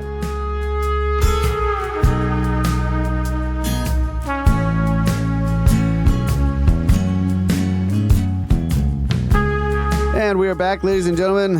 Final segment. Already, we were having a long discussion in the break about this space-time relativity stuff, which I don't know. I guess I'm one of those people that's still on the fence about this. Yeah. Not that I'm an authority in any way, but I don't know. It bothers me. Yeah. But nature doesn't have to not bother me. So right. It can be there whatever is no it fundamental is. law that says nature shall not bother Kyle. That's right. But yeah, we run because there's all these scenarios that we've talked about for years, like, you know, the different ways that people have invented to kind of illustrate how how one person that's moving fast can, just using the constant rate of the speed of light, how a person that's moving, watching a situation play out, and a person that's, you know, relatively speaking, standing still, also watching it, that the two can experience it in different lengths of time. Mm-hmm. So I get how this can take place if this is true. And so you can you can come up with all these different scenarios and play this out and see, okay, yes, this is why, you know, what the statement Russ was saying about the person approaching the event horizon can appear to the person standing still to just look like the ship is just sitting there. Yeah. I get all that stuff. It's just, I don't know. There's something about this. And you also pointed out, like, I wish he would go into what experiments. Yeah. How did they test this idea? Yeah. Because he's saying, you know, experiments have shown over and over again that it doesn't matter how fast something is moving, you know, both the observer sitting still and the thing moving really fast see light at the same speed. Yeah. I'm like, well, how do you even check that? I mean, I guess. So it's like space and time becoming intertwined becomes a variable, right? And it gets to change. Yeah. And stretch and whatever. Yeah. Which is, that's cool. You know, it's an interesting idea. The one thing that I know about, the one experiment that I know about that apparently validated this was the eclipse event, where they knew the position of a star in the sky and that it was going to be behind the sun. So the sun was going to be occulting this star in the sky. And then but it apparently was like close to the edge. Yeah. Right. So that's then checking lensing, right? Yeah. Yes, the lensing effect, which is something that relativity predicts. Yeah. That curvature, gravitational fields bend light. Yeah. One way or another, this is what the theory predicts, and so they test it. And they see the star off to the side of the sun, even though it's definitely behind it. Yeah. Yep. So. And they've since shown there's lots of great. You can look up gravitational lensing online and find lots of great pictures of smeared galaxies because they're behind a big cluster or something, and you see them in these streaks around the edges, like a lens is there. So yeah, I that's the only thing I know of, and I can't even explain why that it. Yeah, how does that lensing effect? Why is that predicted by the theory of relativity? Well, no, I'm saying how do you connect that to like how two things going at totally different speeds will still witness light going at the speed of light? Yeah, I think that I don't know. Yeah, that's the part I don't get. Is that I understand the gravitational lensing, that it's warping space-time somehow, and so light is bending around it. It's taking basically a straight line, but it's a curve in that instance because of the gravity effect. But how does that show you that light always travels at 186? Space can be warped. Yeah. Therefore, time can be warped, I guess, because an object at a fixed velocity can go through warped space. Mm-hmm. but also locally, basically be at the same moving at a fixed velocity. Yeah. It's somehow tied into that. I don't know, folks. I don't either. This is one of those things that I have spent a lot of time thinking about, but not recently. So it's like, reading all this stuff about it and trying to imagine it and trying to work it out. But this is probably one of those things where he's saying, well, if you don't get the math, you can't really get what's happening. Maybe. Yeah. Maybe if we knew all the math, we'd be like, oh, yeah. But then again, math is fake. Yeah. Is it describing the real world? Right. So, back to the book here. The symmetries of translation in space and delays in time and so on are not very deep, but the symmetry of uniform velocity in a straight line is very interesting and has all kinds of consequences. Furthermore, these consequences are extendable into laws that we do not know. For example, by guessing that this principle is true for the disintegration of a mu meson, we can state that we cannot use mu mesons to tell how fast we are going in a spaceship either. And thus we know something, at least, about mu meson disintegration, even though we do not know why the mu meson disintegrates in the first place. There are many other symmetries, some of them of a very different kind. I will just mention a few. One is that you can replace one atom by another of the same kind, and it makes no difference to any phenomenon. Now you may ask, well, what do you mean by the same kind? And I can only answer that I mean one which, when replaced by the other one, does not make any difference. That's great. It looks as if physicists are always talking nonsense, in a way, doesn't it? There are many different kinds of atoms, and if you replace one by one of a different kind, it does make a difference. But if you replace one by the same kind, it makes no difference, which looks like a circular definition. But the real meaning of the thing is that there are atoms of the same kind, that it is possible to find groups or classes of atoms so that you can replace one by another of the same kind, and it makes no difference. Since the number of atoms in any tiny little piece of material is 1 followed by 23 zeros or so, it is very important that they are the same, that they are not all different. It is really very interesting that we can classify them into a limited number of a few hundred different types of atom. So the statement that we can replace one atom by another of the same kind has a great amount of content. It has the greatest amount of content in quantum mechanics, but it is impossible for me to explain this here, partly, but only partly, because this lecture is addressed to an audience that is mathematically untrained. It is quite subtle anyway. In quantum mechanics, the proposition that you can replace one atom by another of the same kind has marvelous consequences. It produces peculiar phenomena in liquid helium, the liquid that flows through pipes without any resistance. It just coasts on forever. In fact, it is the origin of the whole periodic table of the elements and of the force that keeps me from going through the floor. I cannot go into all of this in detail, but I want to emphasize the importance of looking at these principles. This is another great, I wanted to include, because it's another thing where you're like, well, that's obvious, but he's trying to say, well, no, this is fantastic.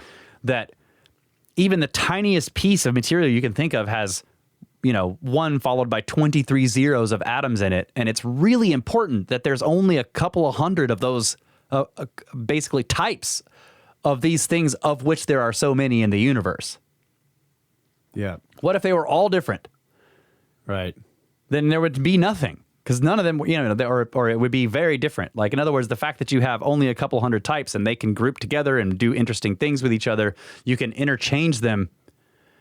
Yeah, so that there can be a lot of the same stuff in the universe. Yes, that's right.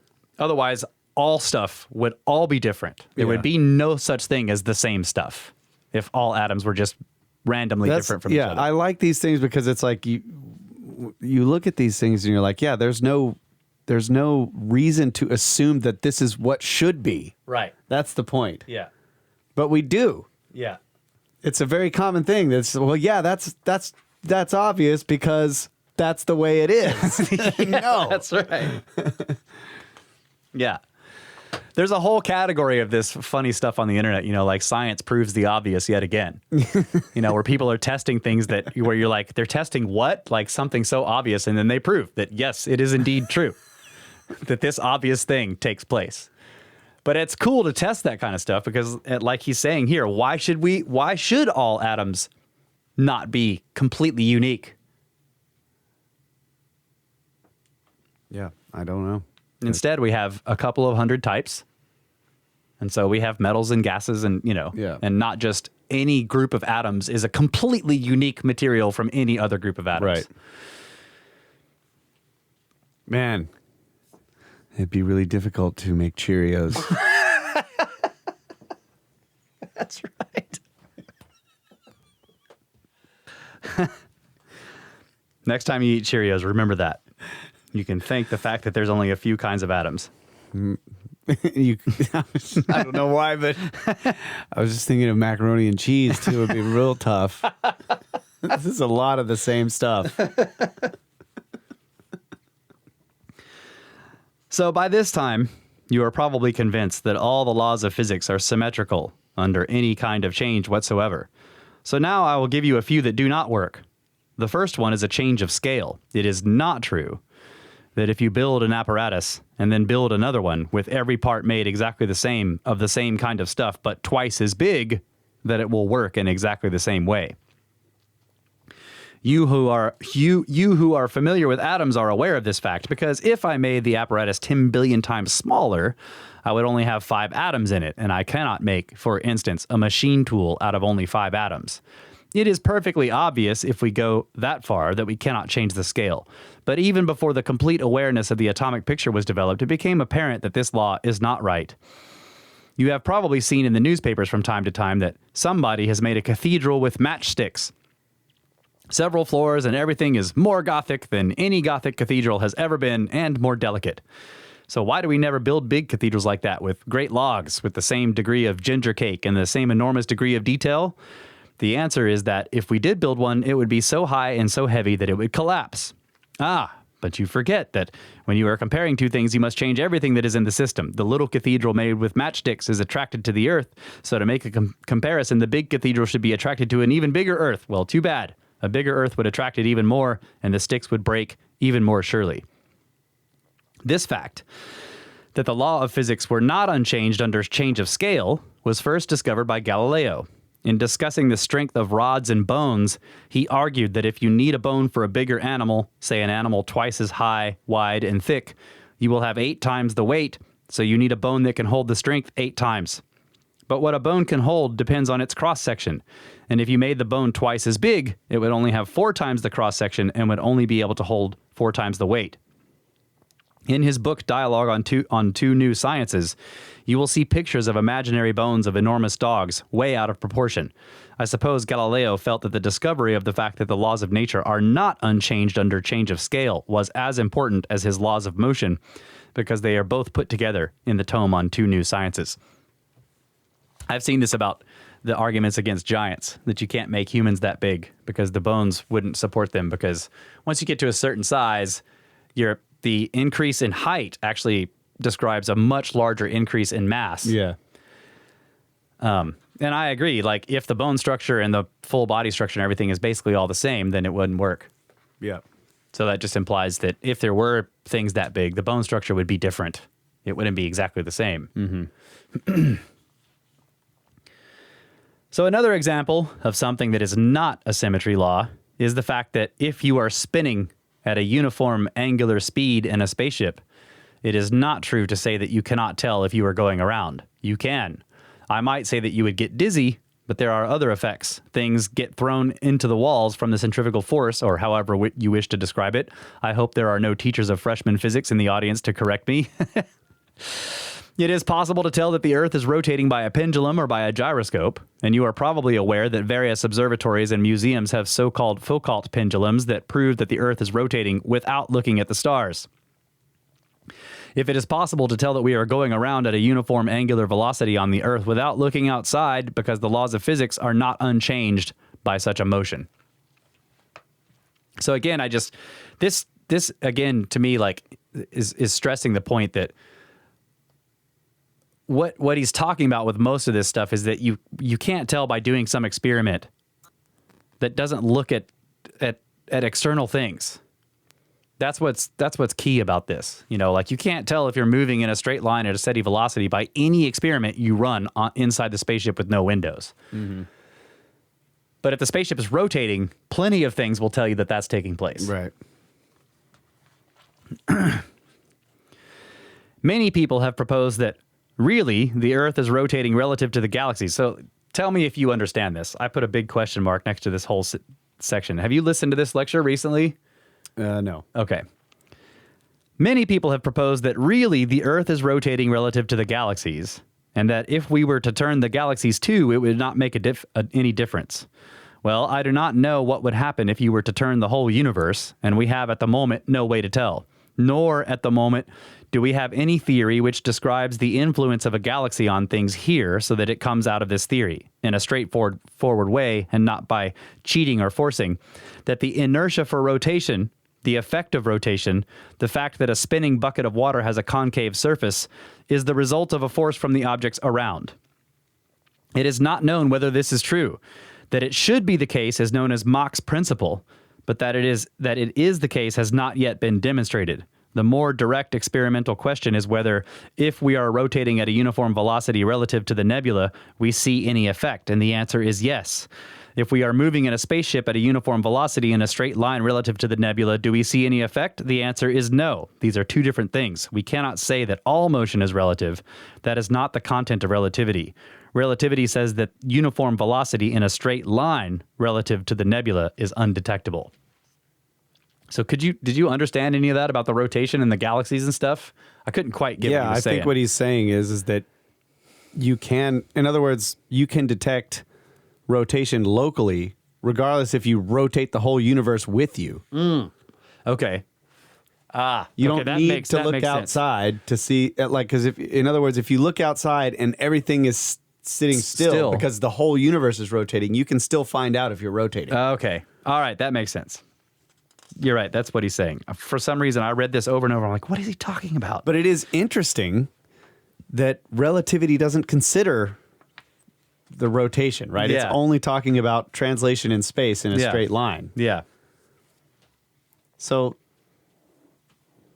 it's just odd because, you know, you can think of So if the universe is spinning, you can think of a rate of rotation. Yeah. Now, that doesn't consider the velocity of any part of whatever is rotating. Yeah. Because the velocity depends on where the center is and where of something out on the edge is going to be whatever it is based on the rate of rotation. Yeah. And then how far away it is from the center. Yep. And then whether or not that piece or that object stays in place and keeps going around means there's a force acting on it. Yeah. Changing its direction. Yeah. So relativity applies to that thing out there. Yeah. On the edge of the rotating object, right? But that's where it's just strange, right? But because the bigger the object is, the faster the thing, the faster the objects out at the edges are moving. Yeah. Yeah. And they otherwise would be moving in a straight line, but something's keeping them turning, right? Yeah, so like material cohesion or something like that. Yeah. And that comes down to electromagnetic force. Yep. So there is a force acting or gravitic force, right? Like if some of these. Yeah, if it's a planet you're talking about, but if it's just your body and you're spinning your body, your skin on the outside is staying with you, and that's due to electromagnetism. Yeah. Well, I was thinking of the big objects, like a pulsar or like a black hole that's supposed to be spinning really fast. So it can be spinning almost at relativistic speeds. Why doesn't it fly apart? Its gravity is high. Right. I don't know. It overcomes, in other words, the acceleration due to gravity is higher more than the relativistic speed. Yeah. The inertial force that would be making it want to go out. Yeah. So could you actually stand on one if it's spinning fast enough? Yeah, but because then you wouldn't weigh that much. Your toes would liquefy onto the surface first. Yeah, that's right. That's right, because the gravity gradient is too high. Yeah.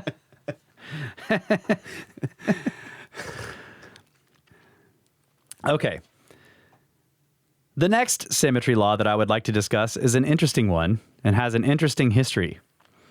This is the question of reflection in space. So I build a piece of apparatus, let us say a clock, and then a short distance away I build another clock, which is a mirror image of the first. They match each other like two gloves, right and left. Each spring, which is wound one way in one clock, is wound in the opposite way in the other, and so on. I wind up the two clocks and set them in corresponding positions and then let them tick. The question is, will they always agree with each other? Will all of the machinery in one clock go in the mirror image of the other? I do not know what you would guess about that. You would probably guess it is true. Most people did. Of course, we are not talking about geography. We can distinguish right and left by geography. We can say that if we stand in Florida and look at New York, the ocean is on the right. That distinguishes right and left. And if the clock involved the water of the sea, then it would not work if we built it the other way because its ticker would not get in the water. In that case, what we would have to imagine is that the geography of the Earth was turned around too on the other clock, and anything that is involved must be turned around. So now we are interested in history. If you pick up a screw in a machine shop, the chances are it has a right-handed thread. You might argue that the other clock would not be the same because it would be harder to get the screws. But that is just a question of what kinds of things we make. Altogether, the first guess is likely to be that nothing makes any difference. It turns out that the laws of gravitation are such that it would not make any difference if the clock worked by gravity. The laws of electricity and magnetism are such that if in addition it had electric and magnetic guts, currents and wires and whatnot, the corresponding clock would still work. If the clock involved ordinary nuclear reactions to make it run, it would not make any difference either. But there is something that can make a difference, and I will come to that in a moment. You may know that it is possible to measure the concentration of sugar in water by putting polarized light through the water. So this is what we do to measure the bricks of the grape juice, right? Yeah. If you put a piece of Polaroid that lets light through at a certain axis in the water, you find that when you watch the light as it goes deeper and deeper through the sugar water, you have to turn another piece of Polaroid at the other end of the water more and more to the right to let the light through. If you put the light through the solution in the other direction, it is still to the right. Here, then, there is a difference between right and left. We could use sugar water and light in the clocks. Suppose we have a tank of water and make light go through and turn our second piece of Polaroid so that the light just gets through. And then suppose we make the corresponding arrangement in our second clock, the mirror image clock, hoping the light will turn to the left. It will not. It will still turn to the right and it will not get through. By using sugar water, our two clocks can be made different.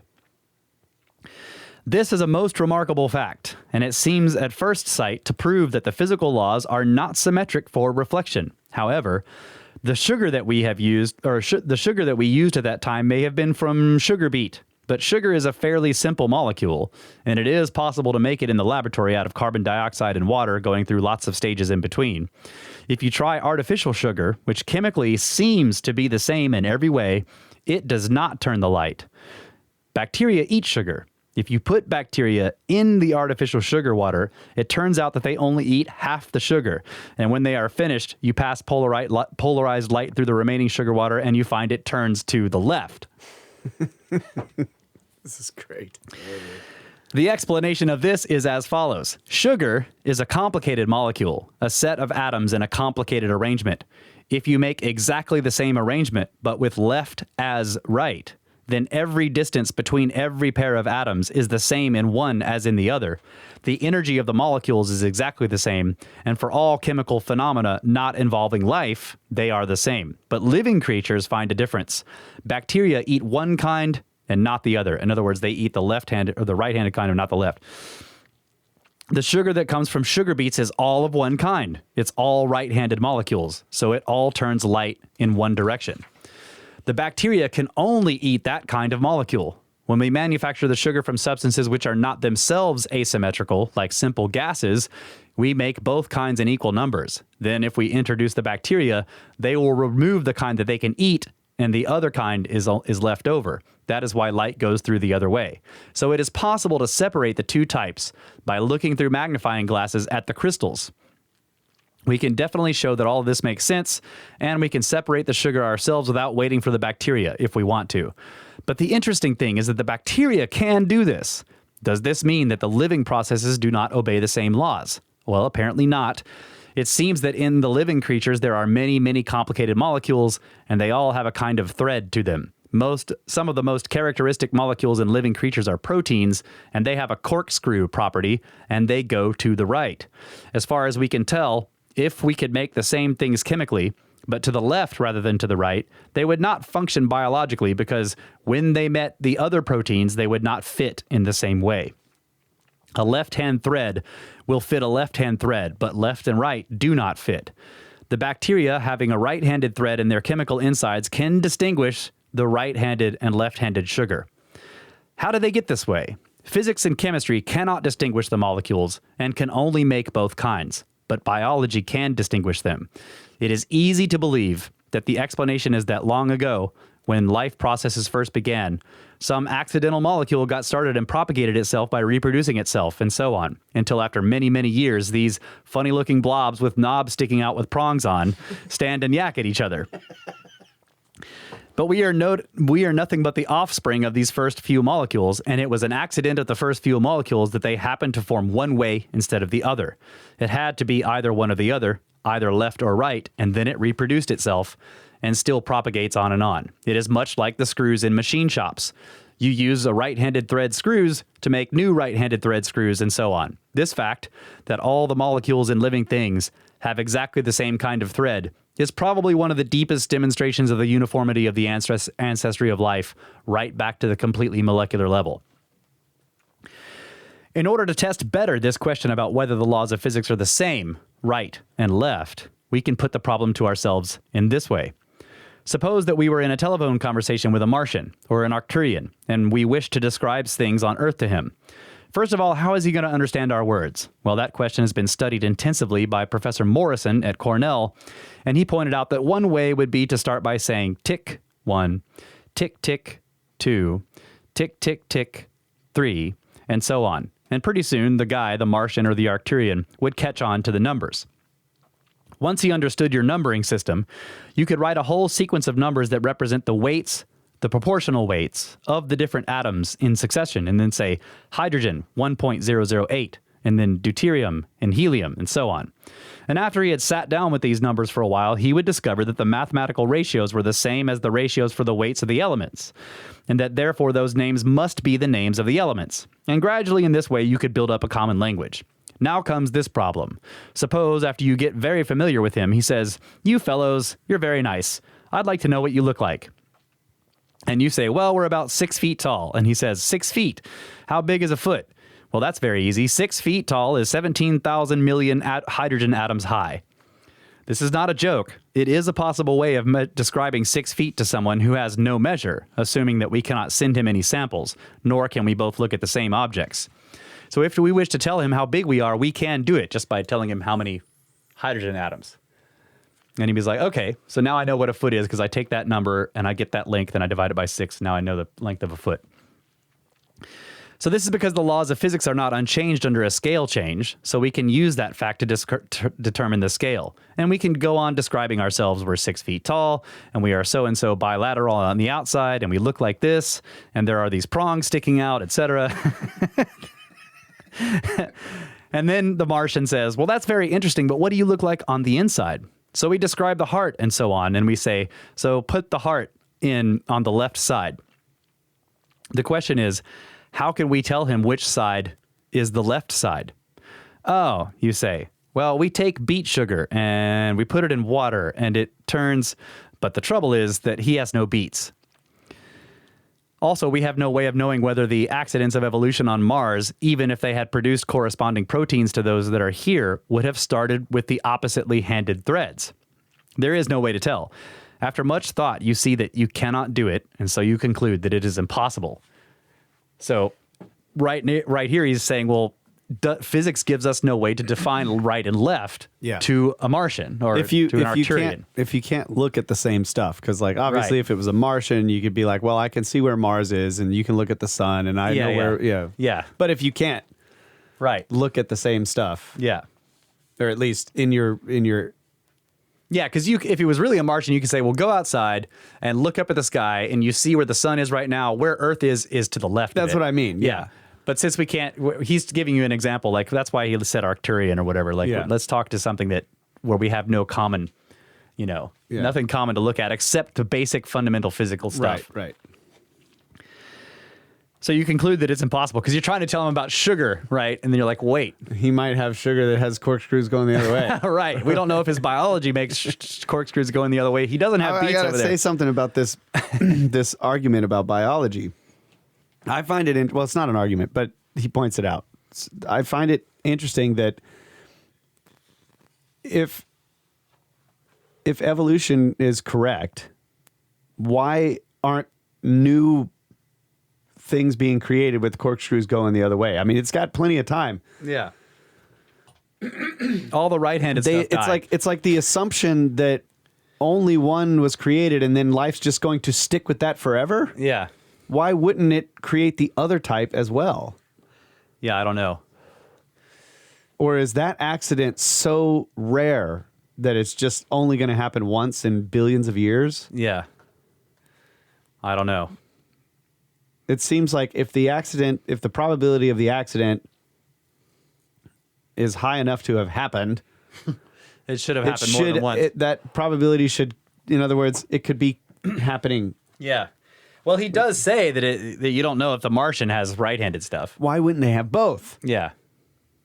It's like you presume that once one is created, now the other one won't come about. Yeah. That's what gets me about this. Yeah. That's a good point. Yeah.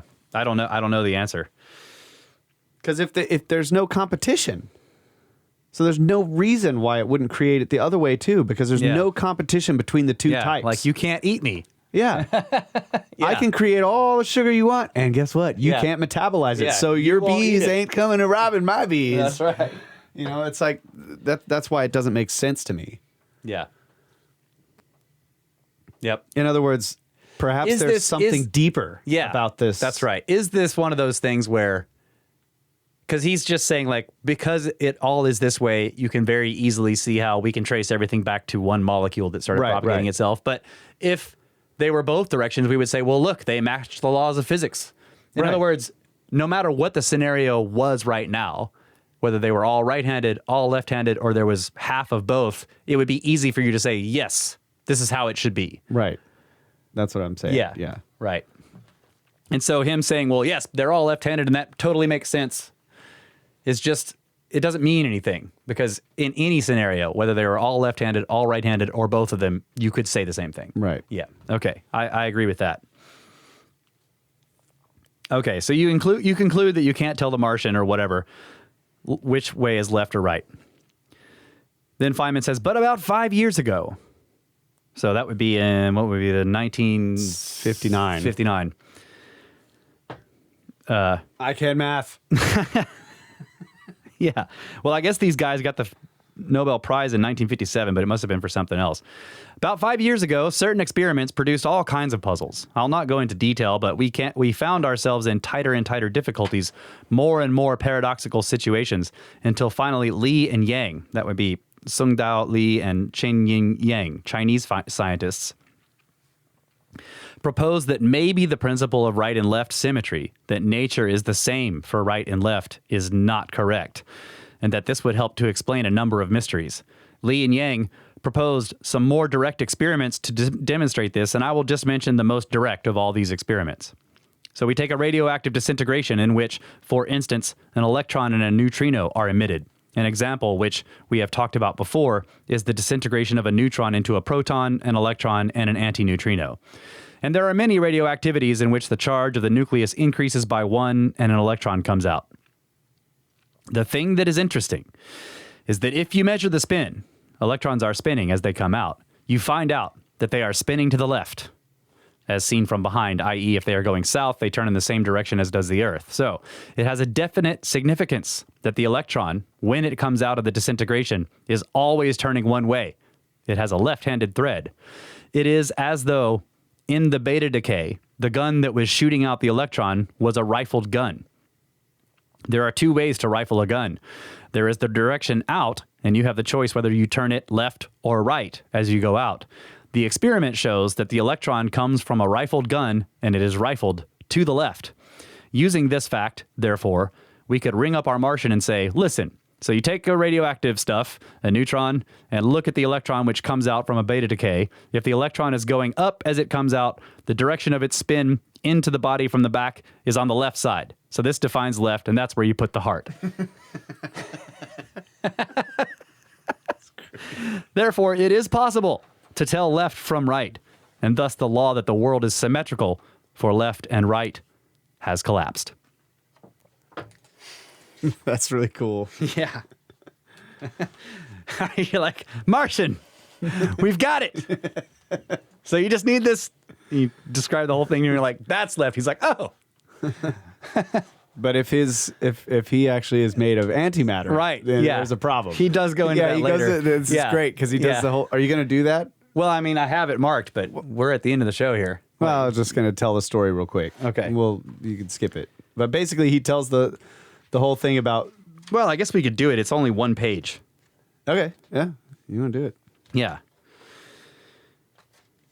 Right. Yeah. It says, okay, well, I'll just finish what I've got. It's only one page left, so we'll just finish this chapter for the show, and then we'll be ready to start a new one. So he says, whilst I am talking about symmetries, one thing I would like to tell you is that there are a few new problems. For instance, for every particle, there is an antiparticle. For an electron, this is a positron. For a proton, it is an antiproton. We can, in principle, make what we call antimatter, in which every atom has its corresponding anti-pieces put together. The hydrogen atom is a proton and an electron. If we take an antiproton, which is electrically negative, and a positron, and put them together, they will also make a kind of hydrogen atom, an antihydrogen atom. Antihydrogen atoms have never in fact been made, and I think they have made them at this point, I think. They do have some antimatter at CERN, I believe. Oh, okay. So this has never in fact been made, but it has been figured out that in principle it would work and that we could make all kinds of antimatter in the same manner. What we would ask now is whether the antimatter works in the same way as matter, and as far as we know, it does. One of the laws of symmetry is that if we made stuff out of antimatter, it would behave in the same way as if we made the corresponding stuff out of matter. Of course, if they came together, they would annihilate one another, and there would be sparks. It has always been believed that matter and antimatter have the same laws. However, now we know that the left and right symmetry appears wrong. An important question does come. If I look at the neutron disintegration, but with antimatter, an antineutron goes into an antiproton plus an antielectron, which is also called a positron, plus a neutrino, in other words, not an antineutrino. The question is, does it behave the same way, in the sense that the positron will come out with a left-handed thread, or does it behave the other way? Until a few months ago, we believed that it behaves the opposite way, and that the antimatter, or positron, goes to the right, where the matter, or electron, goes to the left.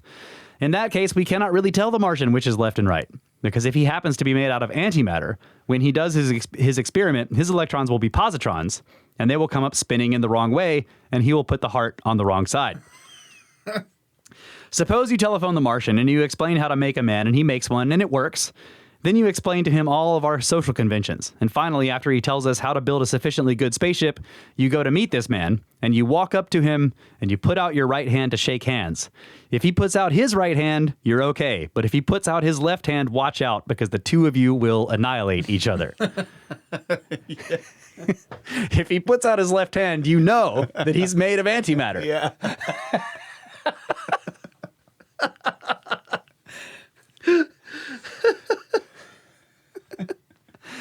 Of course, if you got that far, you're already dead. Yeah, because his whole atmosphere and everything. Everything. Yeah. But it's great. He walks out, you're like, hey, nice to meet you. Yeah, he sticks out his left hand. Whoa. So to end the chapter here, he says, I wish I could tell you about a few more symmetries, but they become more difficult to explain.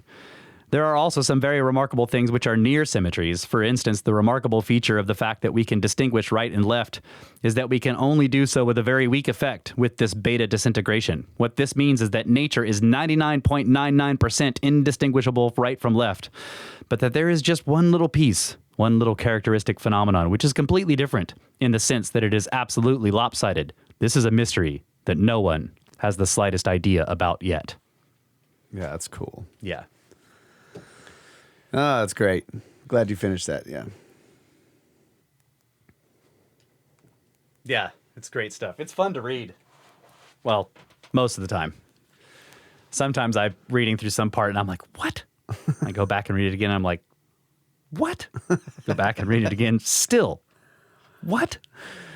So I should pull up the lectures while I'm reading the book. So if I get to a part where it's completely incomprehensible, I should just watch him say it and see if it makes more sense. Because that was weird. Like that whole section where I was like, what is this about rotating everything? And then you were like, oh yeah, he's talking about rotating the whole. I was like, oh.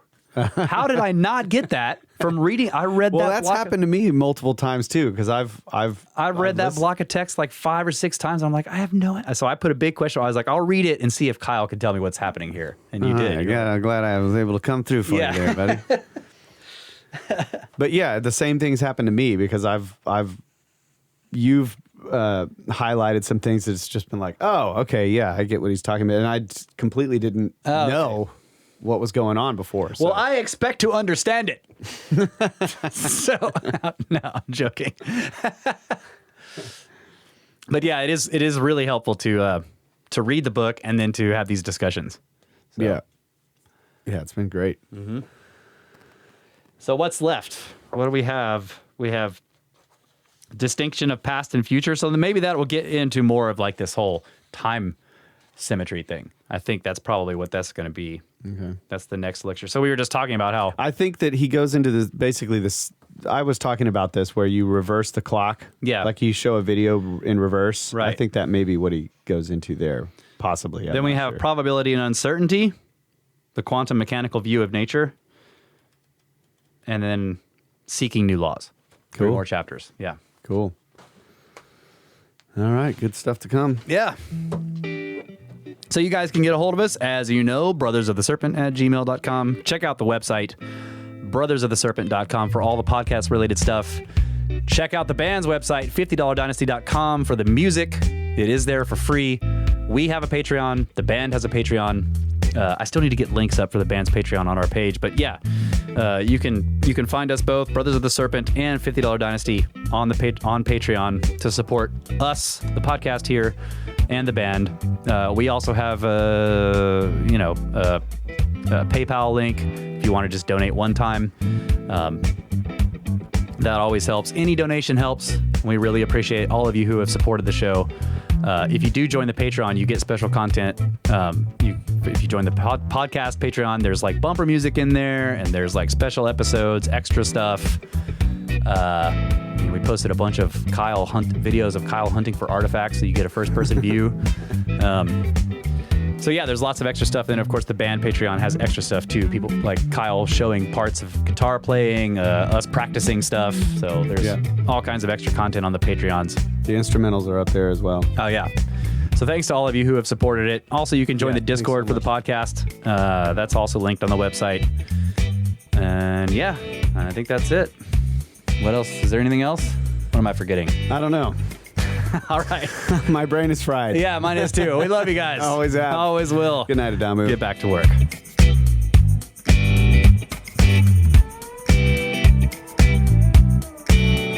We do not know all the conditions that we need for an experiment, but we have to take a guess.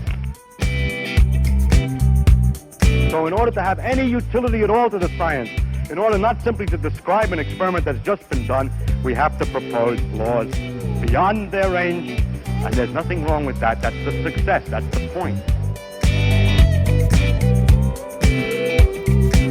And that makes the science uncertain.